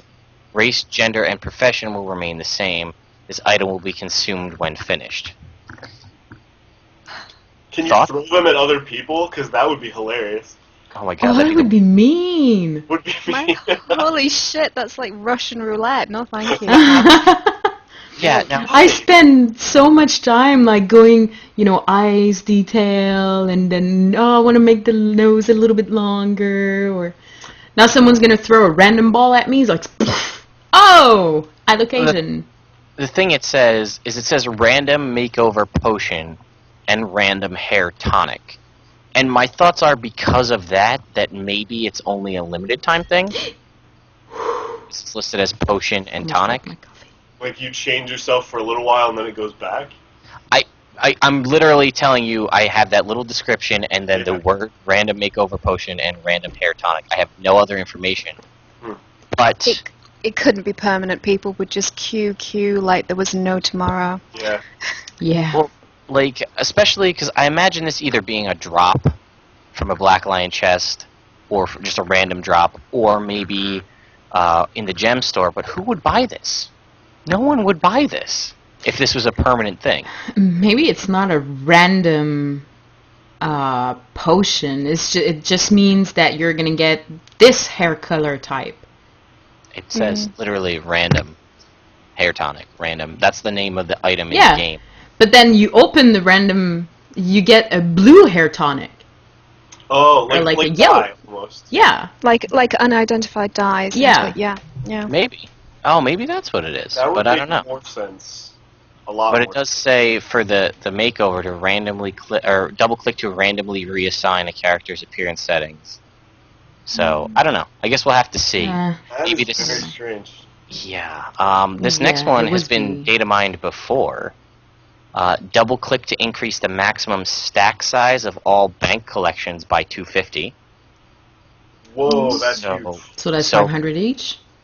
And I'm assuming when they say collections, they mean for things like your lodestones and all the crafting materials and things like that, which would be huge. 250 more, so you don't have 8 billion mithril ore stacks sitting inside your bank because I you know, don't right? want to sell. If you're me. If you're anyone. Next up, and this is anniversary, not your birthday. Specifically called not your birthday. Anybody who signs into Guild Wars 2 on August 28th, the original release date of the game, will receive 200 free gems. Just for logging in. What's that face for, Naveen? 200. Do we get I don't another know. 200 for the head start? It doesn't say. Dang. But it says, like, the other things that were pulled out was a couple other lines of text. Guild Wars 2 first anniversary attended, which I imagine maybe is an achievement. And then received 200 free gems for logging in August 28th. Okay, now comes these pretty interesting new things that were unprecedented until this recent patch, which I feel a lot of people are going to be really pumped for. Advanced transmutation. Okay, there's going to be these things that allow you to recover transmuted items. Your mic Will is too close to your mouth. I'm sorry. Yeah. You're just Thanks. kidding. Whatever. Whoa. Someone just had a car accident listening to the podcast. So anyway, this advanced transmutation, these items here, will return the original appearance of an item and stats of an item from an existing transmutation. So, like, you transmuted your item to this stat and this skin, go back to something that it already was transmuted to. Mm. Which could be a big deal if you accidentally screwed up and transmuted, like, a really unique skin, like a Halloween skin, or something like that, and you're like, crap, I wish I still had that. I wonder if that's their answer to, you know how people were transmuting their legendaries to get different stats? Mhm. I wonder if that's how they're fixing that problem. Because I think they said that you had to have the original stats to do the new transmutation thing with legendaries they're talking about. Right, maybe. and they have this recover upgrades things. This tool will remove the upgrade from any item without destroying either the upgrade or the item. I don't know if this is going to be a brand new tool, like a new advanced salvage kit, but it would be nice to have the ability to pull an upgrade or a rune or a sigil out of an item and then not instantly destroy the other one. You know what I mean? Kind of like we used to have in Guild Wars 1. Yeah, definitely. This is another one that could change the game to custom item stat changer. Change the stat combinations once on a particular piece of equipment. Item will become soulbound. Combination choices are limited by item type, level, and rarity. So this sounds. I'm assuming that's going to be a gem store purchase, an item changer to let you change your stats to something else. Woo! Micro purchases. Yeah. That's cool. I mean, quality of life stuff is always good. So. Yeah. Yeah. And then this next one here is Transmutation Splitter. Double-click to separate a transmuted item into the two base items it was made from. If the target item has been transmuted more than once, only the current appearance item and the current stat item will be recovered. So, there's the potential. Again, these are more, like you said, quality of life stuff. Upgrade removal tool. Remove the upgrade from any item without destroying the item. We mentioned this a little bit last time, is these secret treasure maps that were supposed to be in the game way back in the betas, where you'll find a treasure map and that'll allow you to search a given area to put an X on your map, and then you can find some randomable, lootable treasure for like everybody around you. That is super. And like there's 5 here. Use this map while in Iron Marches to track down hidden treasure, and then there's one for Iron Marches, Fireheart Rise, Mount Maelstrom, Frostgorge Sound, and Sparkfly Fen. So use treasure maps to allow you to find random stuff. Brand new item called the Copper-Fed Salvage-O-Matic. Double-click to salvage crafting materials from an item in your inventory. 10% chance for rarer materials, 20% chance for recovering items, and this uses 3 copper each time. So you can keep this in your inventory as like a basic salvage kit, and it'll feed off 3 copper, which, as you know now, is all your gold is account-wide. So rather than having to continue to buy basic salvage kits or crude salvage kits, you could use this, and it'll just use 3 copper each time you use it. That's pretty cool. In fact, yeah, that's really cool. All this stuff is already in the game. Hang on. Nope, that's already in the game. And that's already in the game. So basically, there's nothing really exciting that you found data mined. There is this last little piece, and this is it. A migratory market's just opened at the foot of Mount Maelstrom. See its wonders before it leaves. Presumably called the Wandering Bazaar. Wandering magicians appearing in cities. And that's it. Which maybe that's next patch, 2 weeks from now. Interesting. Yeah.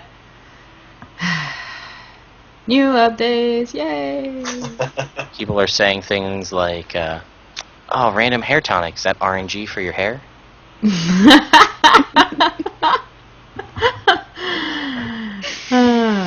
Gotta love Guild Wars RNG. We do love RNG, it's great. It's our favorite, right? Yeah. No, I'm totally with Naveen. I spent so long getting my characters just how I wanted them to look. I would possibly have to hunt down and kill the person who did that to me. Yeah. Ella Cardeline in the chat says, can a Sylvari use the hair tonic? I'm assuming she means that you can get other hairstyles that you don't have. That's hilarious. I wish. Technically, they don't have hair; they're just leaves. So, like, how would you? Yeah. Oh, don't tease me with new hairstyles. I always want new looks. It's terrible, isn't it? It's because I remember 3 to 5 patches ago they mined that there was going to be new hairstyles only available through the through like the hairstylist things and the makeover kits. Like they have the colors, the special edition eye color and hair colors. They had talked about that several patches ago. There's a couple. Like the Norn male, I think, has some new hairstyles that you can only get through there. Yeah, that big mustache. Oh, I didn't see that. Yeah, I don't think Sylvari have anything yet, unfortunately. Ninja Golem in the chat room says fertilizer tonic for the Sylvari. There you go. Mm. Now, a nice tonic of fecundity would be good. That's not a swear word. That's not a swear word, okay? I don't know what it means. Sure. Everyone's Googling fecundity. I don't I just wanted to know what it means in French, so maybe then I'll be able to recognize the word. I don't. Bounty, very fruitful. Oh. Naveen, did you see the most recent post there in the tweet, in the chat there, the live chat? Wow, Naveen, why are you cosplaying as an angel? What? Because I'm so shiny? I don't know. Yes, I'd like to think Or are about you coming on to me? I think that was a come on right there. Oh, now I'm blushing. Did it hurt falling from heaven, you angel? No. Thanks, Lovegood. Oh dear, get your coat, love. I think you've pulled. Oh dear. Oh my gosh. Guild Wars 2. Anyway, so let's talk the Queen's Jubilee. What? I'd never take Brahms's girl? Apparently I'm your girl? Apparently. Well, no, never mind. All girls are Brahms girls? That's not good. Brahms a pimp. He's a lady All man. these Yeah. bitches be mine. Oh my god. Dude, Nice. best guest ever. Okay, coffee. No, what's going on? I'm sorry, it's very late, so I'm losing my internal monologue here. So. Totally fine. So let's talk new patch. So Yes. so first impressions. Everybody here's played it, I take. It's amazing. That's what I want to say. I agree with Naveen, actually. I love it. Okay, so you have to go. It's amazing. It's amazing. Yeah. How's that? I'm sorry, I'm British. We don't do enthusiasm. It was okay. Oh. Not bad. Fair enough. Nice. I was actually I played it first with Casey. She logged on and I logged on at the same time. I was like, "Oh, you want to go into cinematic?" She's like, "Yeah." And so we went there and we saw those I already forgot their names, you know, the big robots. Watch nights. Yeah, watch nights. They made them very detailed, and I mean down to the nipple detail. Like, you really have to make close up on them. It's kind of creepy. But aside from that, it's awesome! Yeah. All right, the enthusiasm is overwhelming. So are the nipples like little cogs? No, they're really like little buttons or like maybe metally. I shall have to have a closer look. Yeah. Yeah. They even have belly buttons. Well, you know, robots have to have those because robots. All right. Oh, here we go. Robot umbilicals, yes. Yes. Yes. It's the Matrix. Where robots are born from. With their fastidial nipples, yeah. Actually, yeah. If you're watching live, Aaron, I'll send it here in the Skype chat for us as well. Oh yeah. Naveen's not kidding. Yep. There you go. Mhm. Nips and belly buttons. Yep. It's kind of creepy, and they don't show, but they have high heels, and that's weird. I don't know. Anyways, modeled Queen Jenna is a whore. We know that, and she decided that they would look like that. So, but as for in-game content, the events. Almost made a big splishy splash of coffee on my keyboard here. The events are really great. They're awesome! And, I mean, this is the event to get rich, people. Just stand there, wait for the 2 bosses to spawn, wait for the person in Mad Chat who decides, okay, we're gonna go kill that boss now, and then follow the Zerg, kill everything, grab the loot, sell it, you're gonna have gold up your wazoo. Yeah. It's awesome.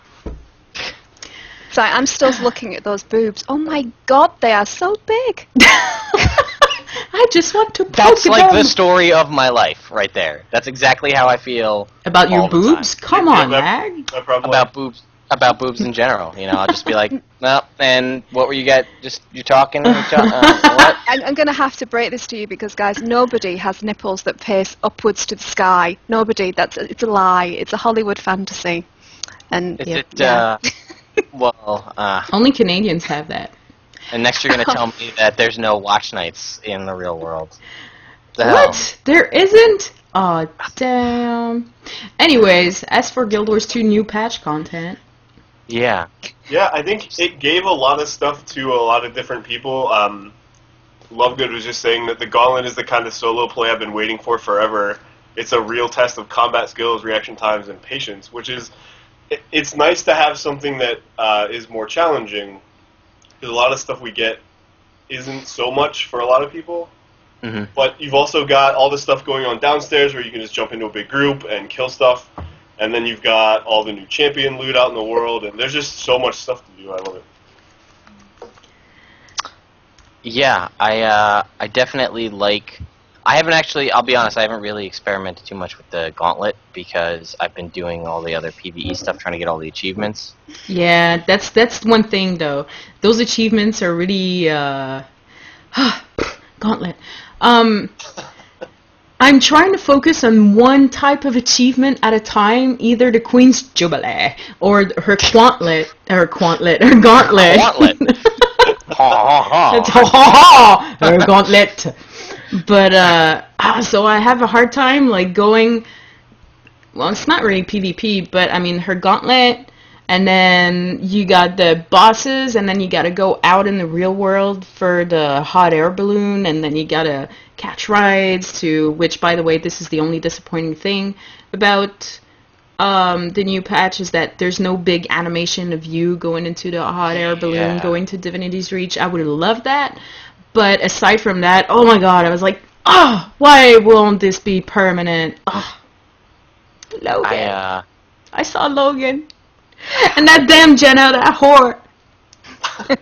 She dared put Ritlock against him. How dare she? To be fair, that was Countess Anise.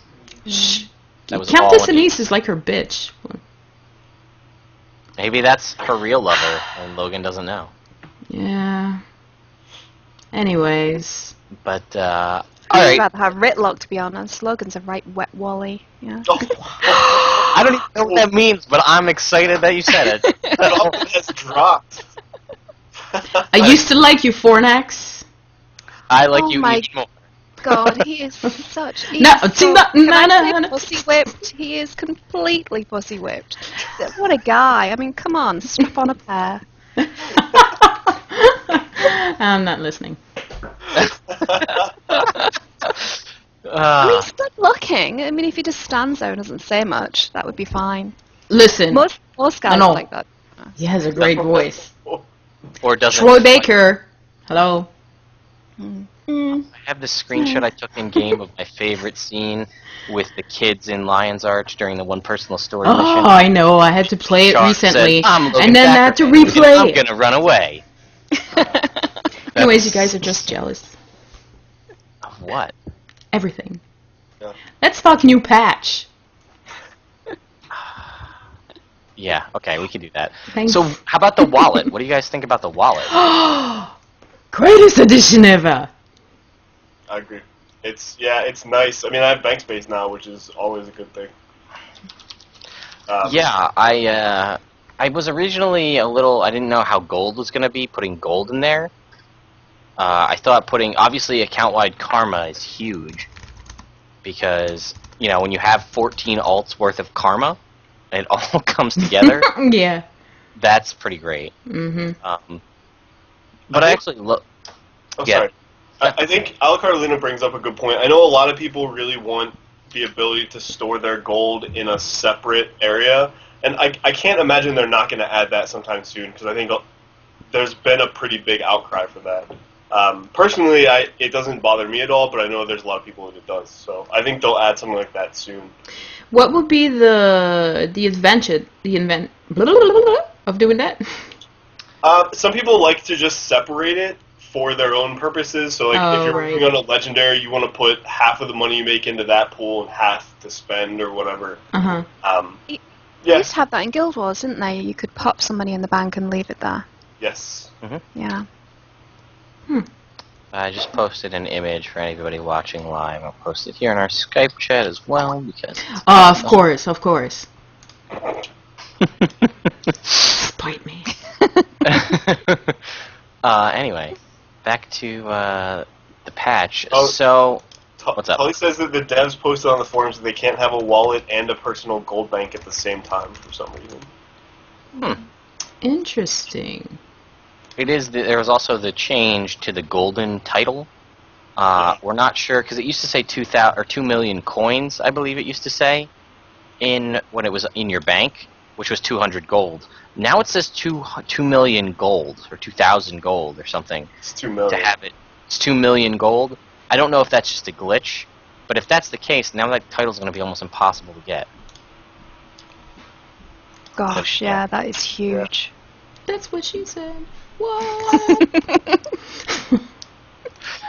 It was too easy. Did you guys look at the permanent finishers at all? I don't know. You guys aren't really PvP or WW people, really. It doesn't seem like. Unfortunately. Yeah, that was one of those things that, like, it's cool that they added those in there for people that use them, but I'm not one of them. Well, then I'll chime in on this a little bit. What's nice is if you have different ranks unlocked in PvP, like first tier is Rabbit, then it's, Stag, then it's Doliac, etc.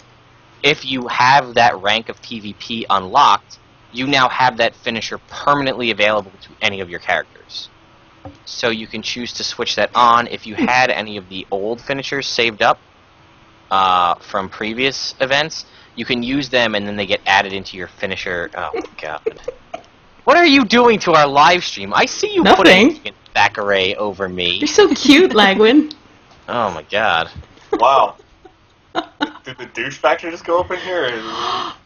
Oh, sorry, Naveen. What a nice guy he is over there. What do you, Ah! What do I, guys? I gotta run away. I'm sorry.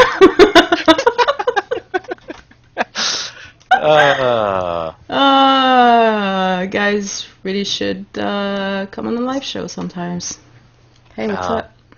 So I would like to also say, again, this is not too much for you guys because you don't PvP, but adding the solo queue was a huge addition so that people who go to PvP and just want to play and they don't want to go in with a team, they don't get massacred by an organized team in random play. You get joined up with other people that are going in solo. Sort of random arenas, Guild Wars 1 PvP style. Sometimes we should invite someone who is really big on PvP and World vs. World on the show.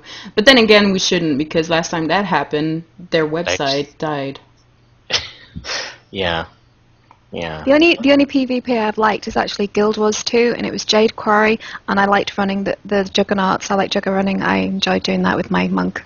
But the Guild Wars seemed really balanced. You didn't get creamed by anybody. You had a chance. Yeah. I agree. I definitely loved Guild Wars 1 PvP. That's actually when I first started playing Guild Wars 1. That's all I played for about 2 months. I didn't even touch the story. I just PvP'd the whole time. And I just recently, probably 4 months ago or so, got into Guild Wars 2 PvP, and I love it. So it took me a while, and it took me, believe it or not, my Ranger, favorite character in PvP, one of my least favorite now than of all the nerfs in PvE. But yeah, that's again, like I said, I'm striving to make that engineer work in PvE. I know it's great in PvP. I'm gonna make it happen, guys. I'm taking it back. Until they actually make separate PvP skills, it's not ever going to be as good as it could be. Because right now they're still balancing between PvP and PvE, which is a really bad balance to have. I don't understand why. I think every game I played, they've all done this. They've all tried to have the sharing the trees. I just have a separate one. Then you don't fuck each other up. It's simple. And it's funny because that's what they did in Guild Wars 1. They went to that. Was that maybe 4 or 5 years in? to the Guild Wars 1 life cycle, they made that permanent split, and it worked beautifully. Absolutely. Like, why didn't you, like? And I love ArenaNet, and don't get me wrong, this is not to bash them in any way, but did you not learn from Guild Wars 1? Mm-hmm. Like, that worked perfectly. Everybody was happy except for Paragons. And again, I keep saying that every time we mention Guild Wars 1, but Paragons got crapped on real hard. But Yeah, but they looked good, so it was they all looked right. awesome, and the Yeah. wings, the wings come out, and the certain skills, and they did kind of spiritually lead to the Guardian, which through shouts and things. So I'm excited for that. So thank you, Paragons. You suffered for my gain in Guild Wars 2. So Oh, I wish they'd bring the Ritualist. I loved playing that character. Yeah. I really loved that. that was my my go-to for PvP in Guild Wars 1, actually, for that first month before they nerfed Spirit Spam Ritualists in PvP. I'd set up on the top of the hill, and I'd just walk away from my computer. And my spirits would kill everybody. Alright, I haven't played a dungeon since this update. Have any of you guys done any dungeons? Yes. Yes, go ahead, Brums. We did Sorrow's Embrace today. I think it was Path 1. And, yeah, I mean, we ended up with 6 or 7 champion bags by the end of it.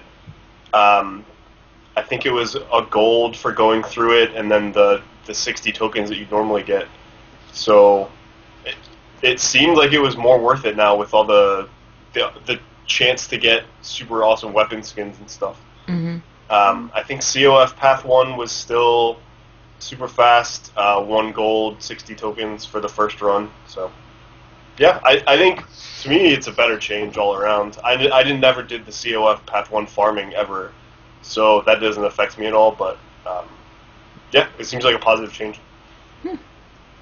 Gosh, I'm so jealous because my guild is dissipated. I'm too much of a coward to pug. It's Come on Russian over. roulette. We have plenty of dungeon runners. We have probably 7 or 8 dungeon masters here. There's a lot of Europeans in our guild too, Oh Yep. gosh, that's smashing. No. and We are smashing. yes. Here. We are smashing and bloody brilliant and wicked and all sorts of other adjectives that you should come over to Chronicles of Tyria. All those strange British words. Yes, Say and all- shag. Say shag all the time. That's just every other word. Wow. There's not a lot Sounds like- happens here, bad weather. Hey, yeah, I sounds like I need to take a trip. Anyway. Okay. So you mentioned it briefly, the champion loot bags. How much experience have you guys had with that? Any at all? I know, Brahms, you and I have, but Yeah. My husband played today, but he was with Brahms, so Brahms can explain it. Yeah, I mean, all of the champions now drop a certain type of champion bag. I don't know how many different types there are, but yeah, you have a chance to get a specific, or to get unique weapon skins out of the champion bag. Plus, you also get some silver. You can get scrolls of knowledge, which give you skill points, which are awesome. Mm. Yeah, it makes champion fights a lot more fun, and in fact, it's to the point now where people are going out into the world in big groups to hunt champions specifically, which is really cool, I think, because there really wasn't any incentive to fight them before. Mm. So, yeah, and some of the new weapons just look amazingly awesome, which is good, because we needed more good-looking weapons. Yeah. Less unicorns. whatever. More blue flames of doom.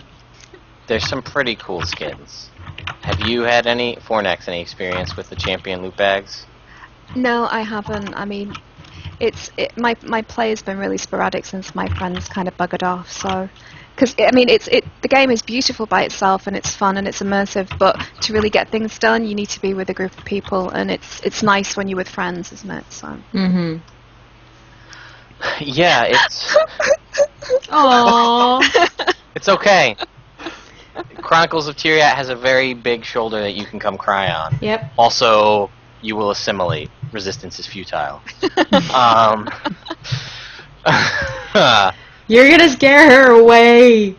I'm a Trekkie, don't worry, he can't. see, I had a little bit of a feeling that was gonna be something that would work. So, but yeah, it's the champion loot system. Awesome. It makes it almost Guild Wars 1 / every other MMO / most RPG video game reminiscent, where you can go kill this boss. And what's nice is a lot of the time it's not even like kill this specific boss. It's like kill this type of boss, or you can kill this boss or this boss, and they'll drop the same skin. Like that one cool ice fractally greatsword is from like Ice Brood or from champions in Honor of the Waves or Healing of the Winds, if you're me in Memory Burn. But there's a couple of things like I think the frozen Maw boss will drop both of the hammers, the 2 new hammer skins, and then something else drops the hammer skin. So there's some that are specific to a given boss. Some bosses have multiple skins. Like, believe it or not, the champion boar in Queensdale drops 2 of the awesome skins. So, definitely worth it. I'm assuming that Tier 6 crafting materials has to be going down, because you get a lot of drops of those pretty heavily. Yeah, T6 map prices dropped immensely. It's been kind of crazy. Mm-hmm. What do you guys think of the new skins on the Black Lion Trading Company, the Zephyr ones and the new ones that they brought out for the Jubilee? What do you think? The Zephyr ones, they're really nice, but now everyone's using them. You see them everywhere, so you don't feel really original running around with this. Like, I have my Zephyr dagger with me all the time, but I always see someone with one. So, but the ones for the Jubilee, they're really cool. Do you like when you're talking about like the masks, Fornax, or? Well, they brought out 3 more skins, didn't they? One of them, they look quite Nornish, actually, all of them.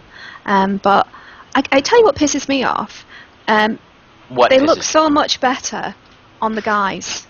Why do I get a bikini? Well, no, the skins in general. Oh. You get a lot of.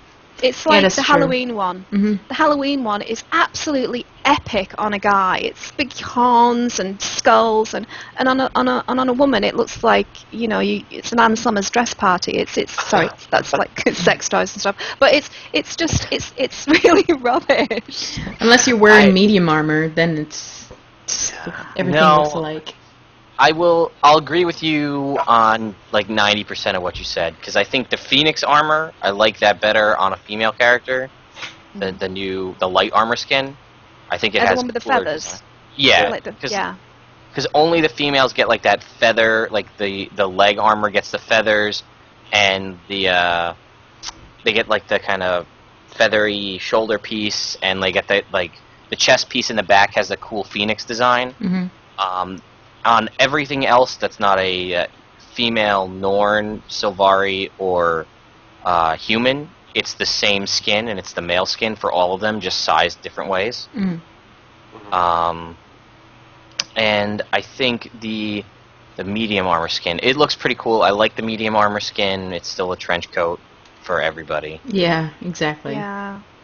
And actually, this is funny. I had this exact conversation.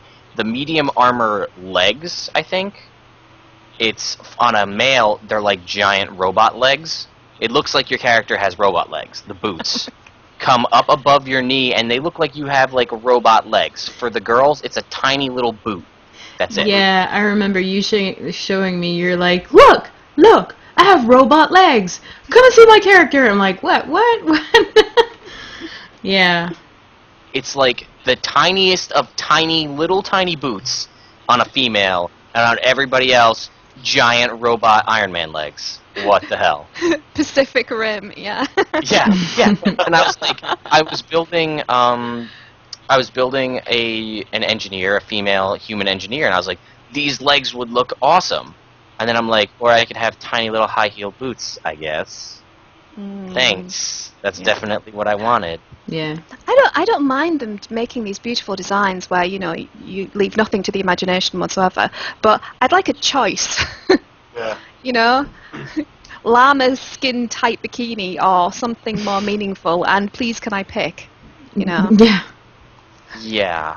Well, I can understand that they're kind of catering to the pocket mining demographic of young men, but you know. Not just young men. Well, of course. But I'd like a choice. Yeah, no, it's true. I just Yeah. want no trench coat for medium armor for once ever. Yeah. Oh, and again, if you're an engineer, you're stuck with hobo sacks on your back all the time with your awesome engineered kits that will ruin any cool back piece that you have, or any, like, if you have a legendary weapon, then you swap to one of your kits, you're kind of out of luck because now you're just representing a kit, which is kind of crappy. How do those strange baggy things work? You know, the the char bag. Does that replace your engineer bag? You can get them in the The one you get backpacks. from Evan? Yeah. No, it gets replaced by your kits. So Yep. you have like this really big thing, and then you switch to your flamethrower, and it shrinks down to the normal one. Yeah. Yeah, it's pretty disappointing, and I know they've been talking about it because, like, Colin Johansson has a engineer as his main, and I think he's going for a legendary, or he probably already has one. It's Colin Johansson. I don't believe that he doesn't have one yet if he wanted it. Bought it off eBay. Yeah.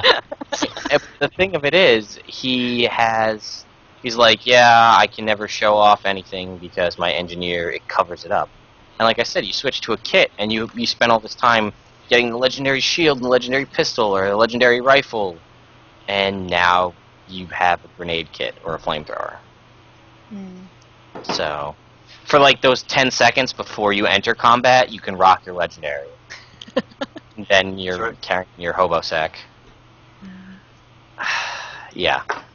But it's the same with the town clothes, though, isn't it? I mean, they're so limited that I thought they were really, from an RP point of view, town clothes are fantastic.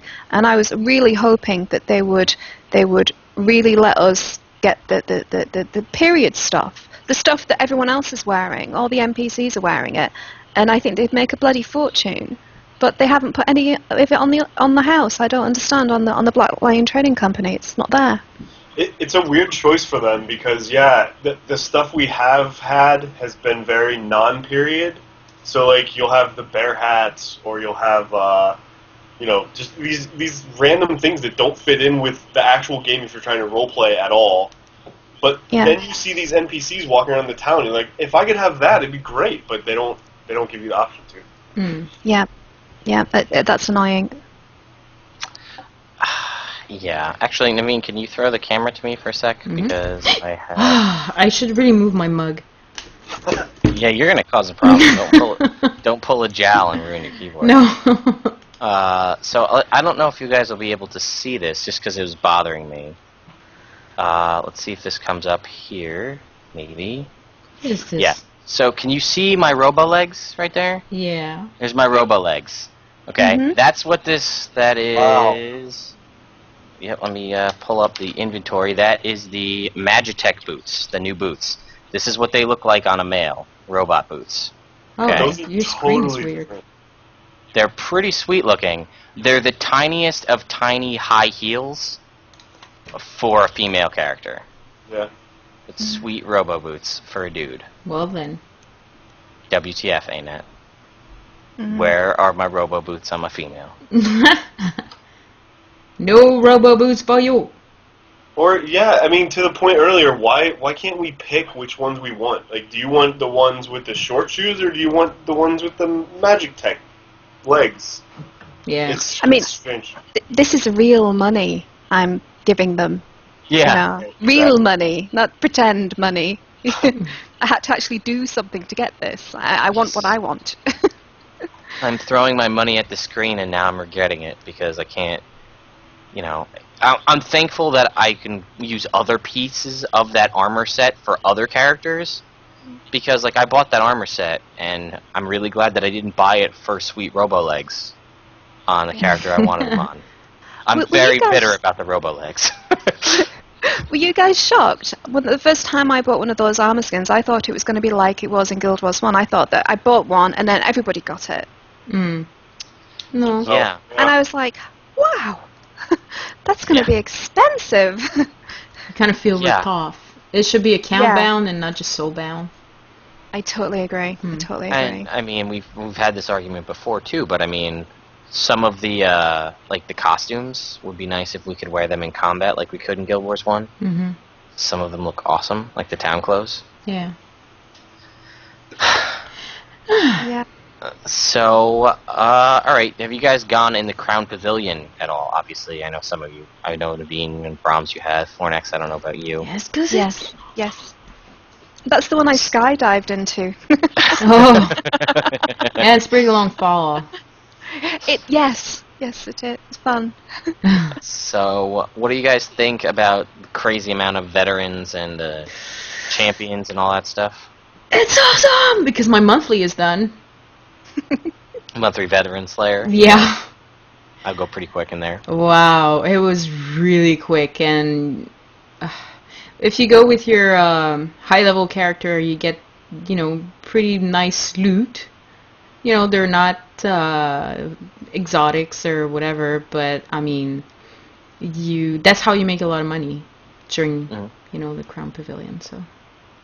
And the XP isn't as amazing as I had hoped, but it's still pretty good.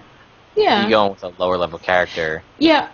you You can just get a lot of experience from resin people, which is nice. So it kind of makes up for it. That is also true.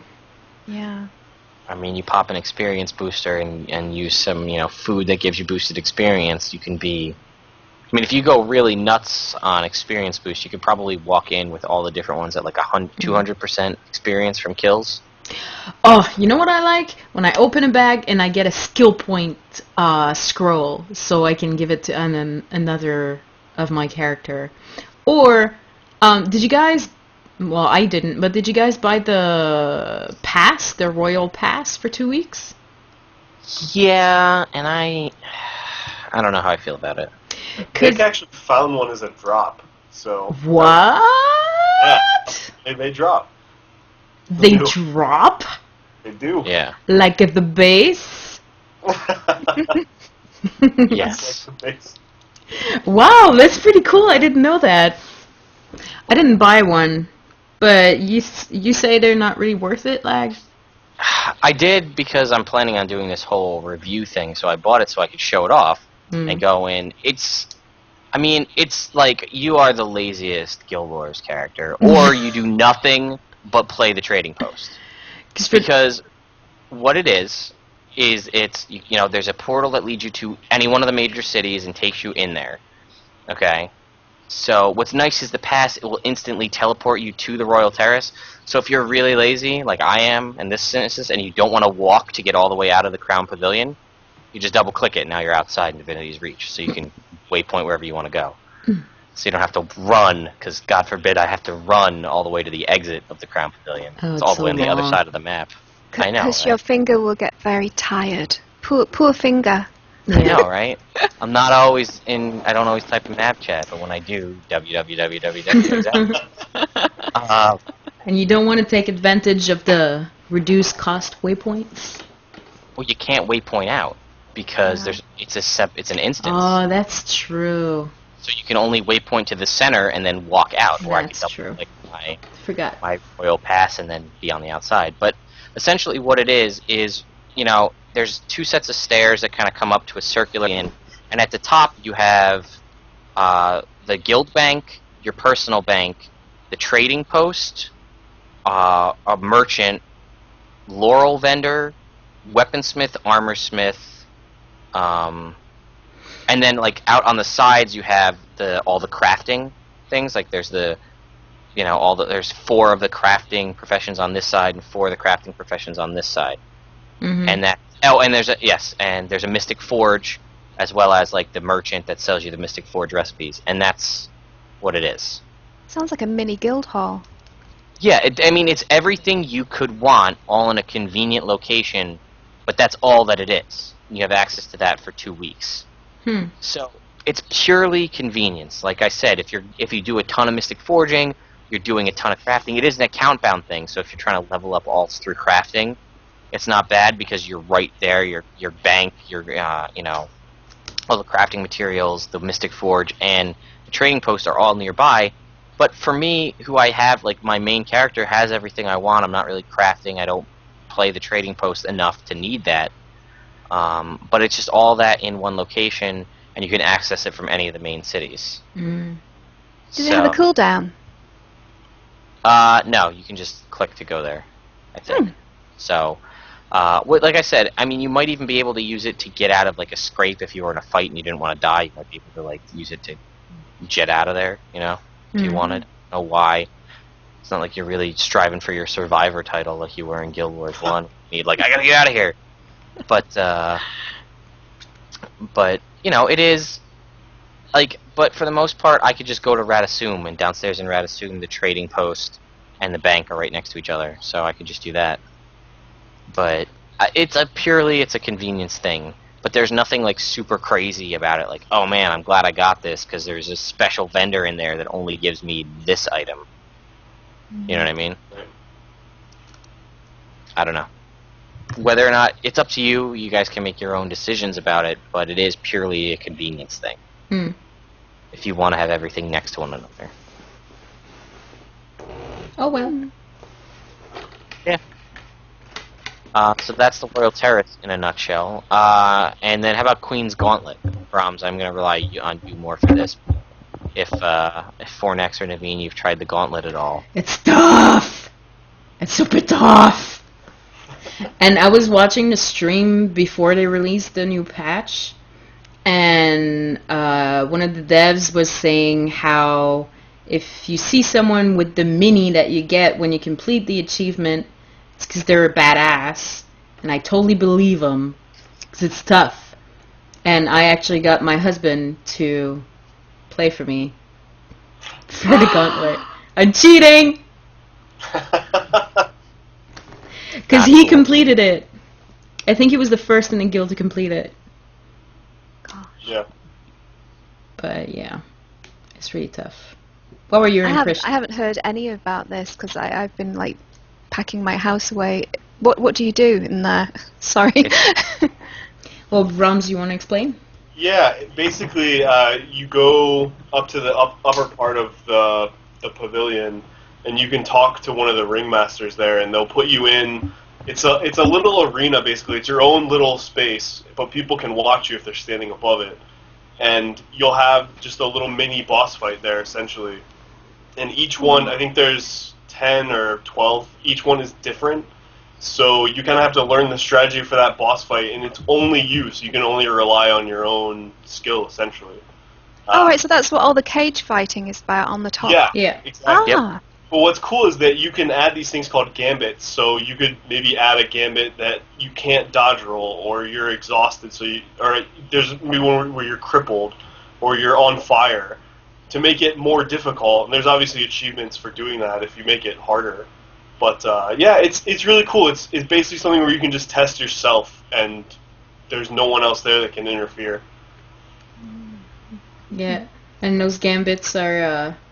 I mean, you definitely have to love challenges to do that. I remember my husband was first when he was doing that. He was like, "Oh my God, this is like the coolest thing ever because it's really challenging and I love that." And I was like, "Oh, you're gonna play on my account, right?"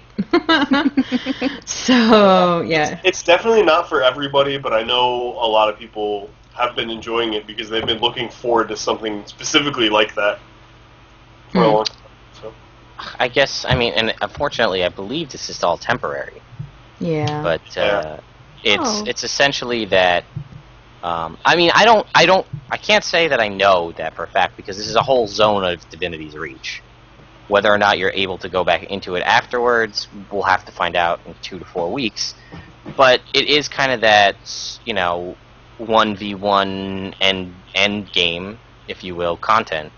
It's pretty challenging. I think went in once, and I did one of like the lower tier ones, and I beat it, and then I was like, oh, okay, cool. and then that was it. I have to go back in, so. It was. So Oh, sorry. Go ahead. So it's your own skills. It's not like a Gunner's Hold where you used to do the knuckle dusting, the going in with the dwarven fist fighting. It's not like that. It's you going with your own skill set. Yeah, exactly. Yeah. All right. Yeah.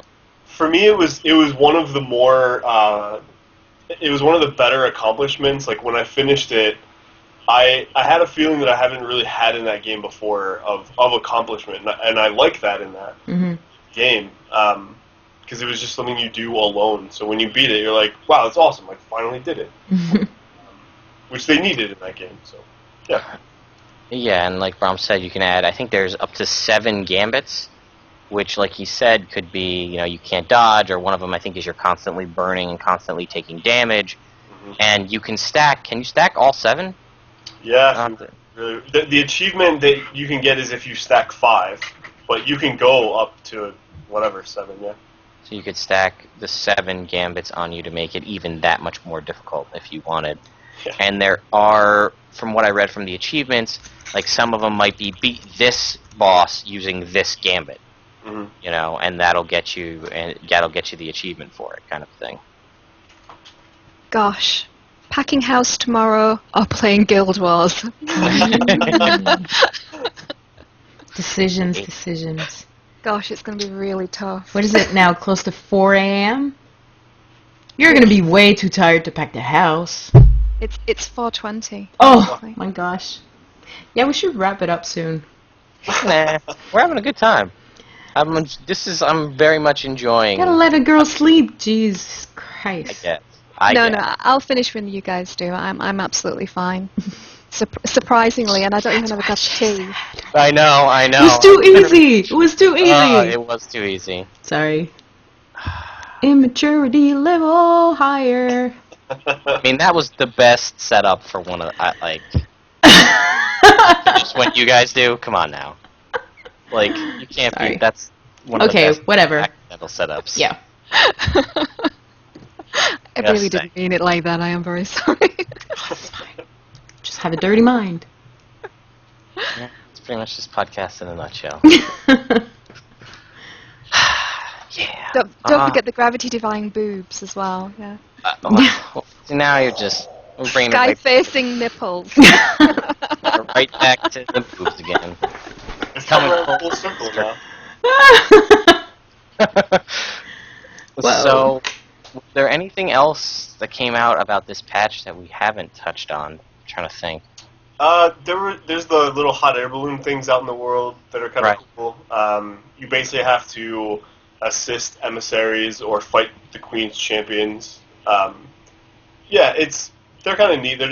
There's 2 balloons per zone from what I've seen, and there's just little mini events, and then you get a chest when you finish. And if you misclick on the chest, you get transported into Divinity's Reach. Which happens to me all the time. I know. You run up to the top and you're ready to open the chest, and somebody opens it before you, so you miss it, and then you get teleported back to Divinity's Reach. Oh, and Jalinar mentions the torch runs. That's right, I forgot about those because I didn't even do them. I'm so focused on the other ones. Yeah, it's essentially there's 4 torchbearers in Divinity's Reach, and they give you a torch, and you have a limited amount of time to run around and light all of these torches. And what's cool is if you complete all of those, you get an item called the Flames of Krytan, which is a torch that you can carry on you that you can just pull out a torch that gives you light, like a light radius around you at any time. And I've heard it makes the shark maw jumping puzzle a breeze, because rather than going through in the dark, now you have a torch that's with you all the time. You can totally cheat that one anyway, can't you, with your area of effect spells? Yeah, that's how a lot of us went through it. I think one of the first times in beta, a Navri in our guild used a necro with staff and just put the wells down, so they would alter on the edge, so it'd be like, there's the ledge, let's jump to that one. That's genius, actually. Yeah. We used to use that gauntlet, that jumping puzzle through there as an initiation for people to get into the guild. And if you could keep your cool going through there, you were fine. Nice. Yeah, and Alacordelina mentioned it here in the chat, and I did that actually in one of the betas for the dub jumping puzzles. Turn your gamma all the way up so you can see it. The screen goes white and you can see all the edges. I did that to try to get out because the darkroom jumping puzzle part of it in dub was bugged, so you couldn't find your way out because the torches didn't actually give you light. That's hilarious. Oh god. Flip another table. Yeah, although I should also point out that if you go through the jumping puzzle in World v World in stealth, pulling out the torch item that you get doesn't break your stealth and still gives you light. Huh. So if you don't have the Mad King Thorn light up backpack, you can use your torch running through there as well. So. Yep. I'm such a dumbass, though. I was running around today, and I couldn't, in Divinity's Reach, and I couldn't even figure out how to get on the balloons. I'm just, I was like, they're so pretty. How do I get on? Click, click, click, click, click, click, click, click, click. Nothing. Do something else. Yeah, we had, Zenshu mentioned it here in the chat too, and if you do visit 30 of the balloons that are out in the world, you do get the little balloon kind of item. Yeah. That looks like the kites that we got from the Zephyrite thing, but it's actually a little balloon that you can hold as well. I saw one person with it. I was in the Crown Pavilion place. And I was like, oh my god, there's someone holding a balloon! Do you get those under treatment? And then my husband was like, no, you gotta visit a hot air balloon. And I'm like, oh my god, but I got so many achievements to work on! I want that balloon. Yeah, there's a decent chunk of achievements. You could probably... I would say there might be even almost as much as at least 200 to 300 achievement points in this. So you can probably get pretty close to your next achievement chest if you don't already have it. You can get at least halfway or all the way. I'm not sure how many points there are. Are all you guys completionists then? Yes. Maybe. I am for the monthly events, but overall not so much. I haven't done my daily in quite some Yes. time though. Yeah. My answer is yes. I love getting achievements. I'm an achievement whore. I love in any video game where there's some way to get, this means you completely get 100% on that game. That's what I'm going for. Like, I'm dreading going for Giant Slayer when I have to go for that, killing one of 3 giants in the game. But I'm slowly working my way through each. The other day, I just started buying cultural armor for my level 3 alts so that I could get the cultural armor achievements. So, I'm like, I've got this level 3 Norn Guardian in tier 3 armor that I'm never going to play, but she's got tier 3 because, it got me. Because you have gamer OCD. Yes. Yes, the completionist in me is, like, freaking out. That gold you're spending on all that tier 3 stuff would be a lot better in my mailbox. Listen, I bribed you to vote for Evan Nashblade, and he didn't That's win. true. So. But I did my part. No, you did. I'm proud of you. Anyways. I offered Casey any aetherized weapon skin she wanted to change her stance to go to Evan Nashblade. She wouldn't do it. I didn't even do my achievements for Evan.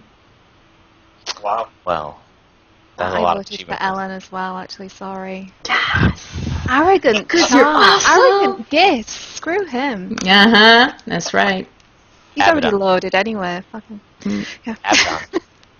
Abaddon. I know Abaddon, yeah, I know. Yeah. Whatever. We'll see That him would've later. I loved that part in the personal story. I loved going to the temple. I really That was loved a big that bit. deal. Big deal Yeah. for me when we got to go there. And I wanted more in Abaddon's temple. I also wanted more about Doom. Mm. Yeah. WTF. Ain't it? What? More a lot. Why don't they just bring some nice dungeons in and tie these up nicely in bows, all this lore business? I think it would be wonderful. What are you making and sighing over there, Naveen? Uh, Okay. I'm tired. Yeah. So I think now we've pretty much covered everything that came out in the new patch, right? Yes. Yeah. Except for the fact that even though everything is beautifully built and the designs are awesome, If you look at the decorations in the Queen Pavilion's, the Crown Pavilion place, the balloons that are just hanging there, they don't look like balloons. If you close up to them, they're like square, and it feels like something is like in the balloon, going down, trying to get out of the balloon. Anyways, if you see them in game, you'll see what I'm talking about. The person who designed the balloon should be fired. Not really, but they didn't do a good job. That's all. All right. Screw that guy. Yeah. You can't make balloons right. He would probably Don't fix make his them on face. Friday afternoon. fuckers.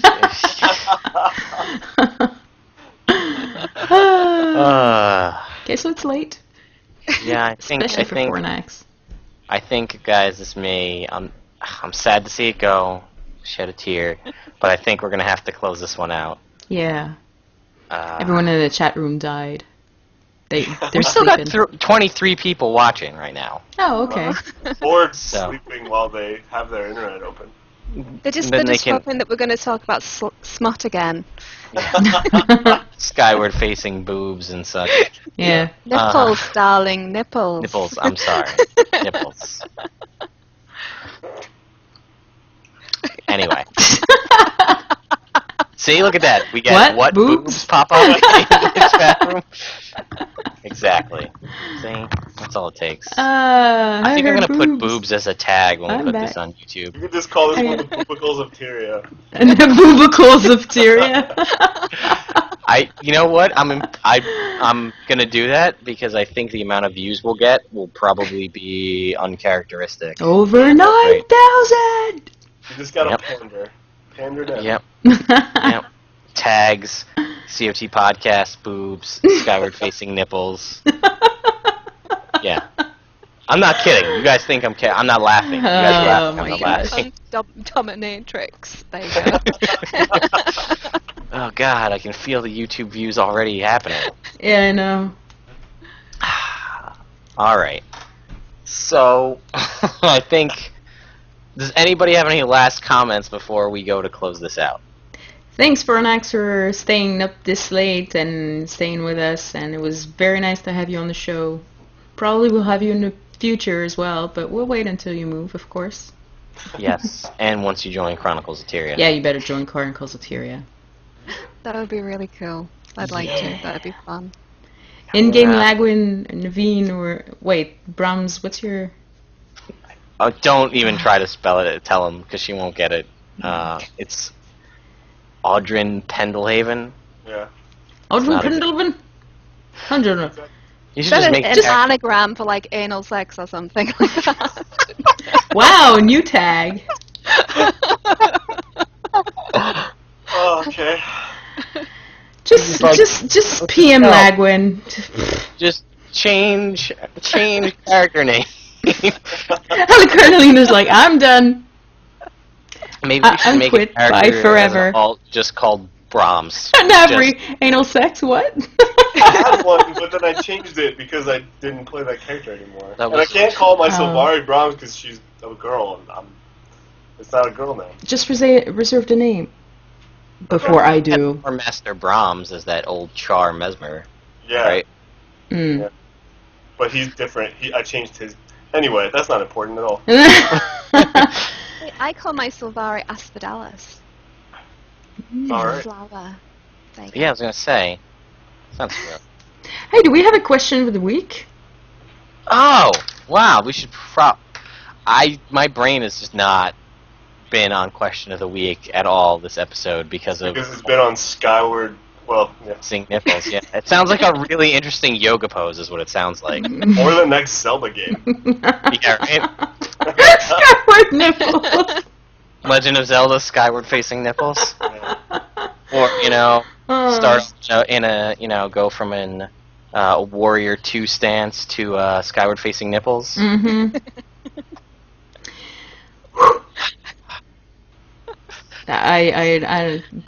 I'm terribly sorry to have lowered the tone of the show. I apologize sincerely. I regret nothing. Oh, God. Okay. Well, How about a question of the week? yeah. Crickets. What do you like most with the Queen's Jubilee patch? Huh? How about you want to play your little jingle first? Oh yeah. Here's your question of the week. What did you find most interesting in the Queen's Jubilee patch? Jubilee. Yeah. So, and because I said I was going to try to start doing this He-Man outro to the show, and everybody's very excited. On this week's show, we learned that there is no such thing as skyward-facing nipples. Until next time. I'm sorry, you're missing a green pussy. What? What? He-Man, didn't he? You I'm not tag. joking. I don't have Critter or Battle Cat here with me, so I got it. We're on the same page. Oh my Little bit goodness. out of context, but I got it. So for Chronicles of Tyria, episode number 57, I'm Lagwyn. I'm Naveen. I'm Brom. And she's Fornax.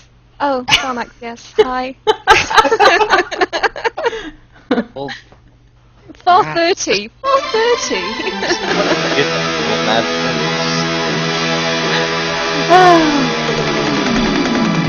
You can't hear it, but there's music.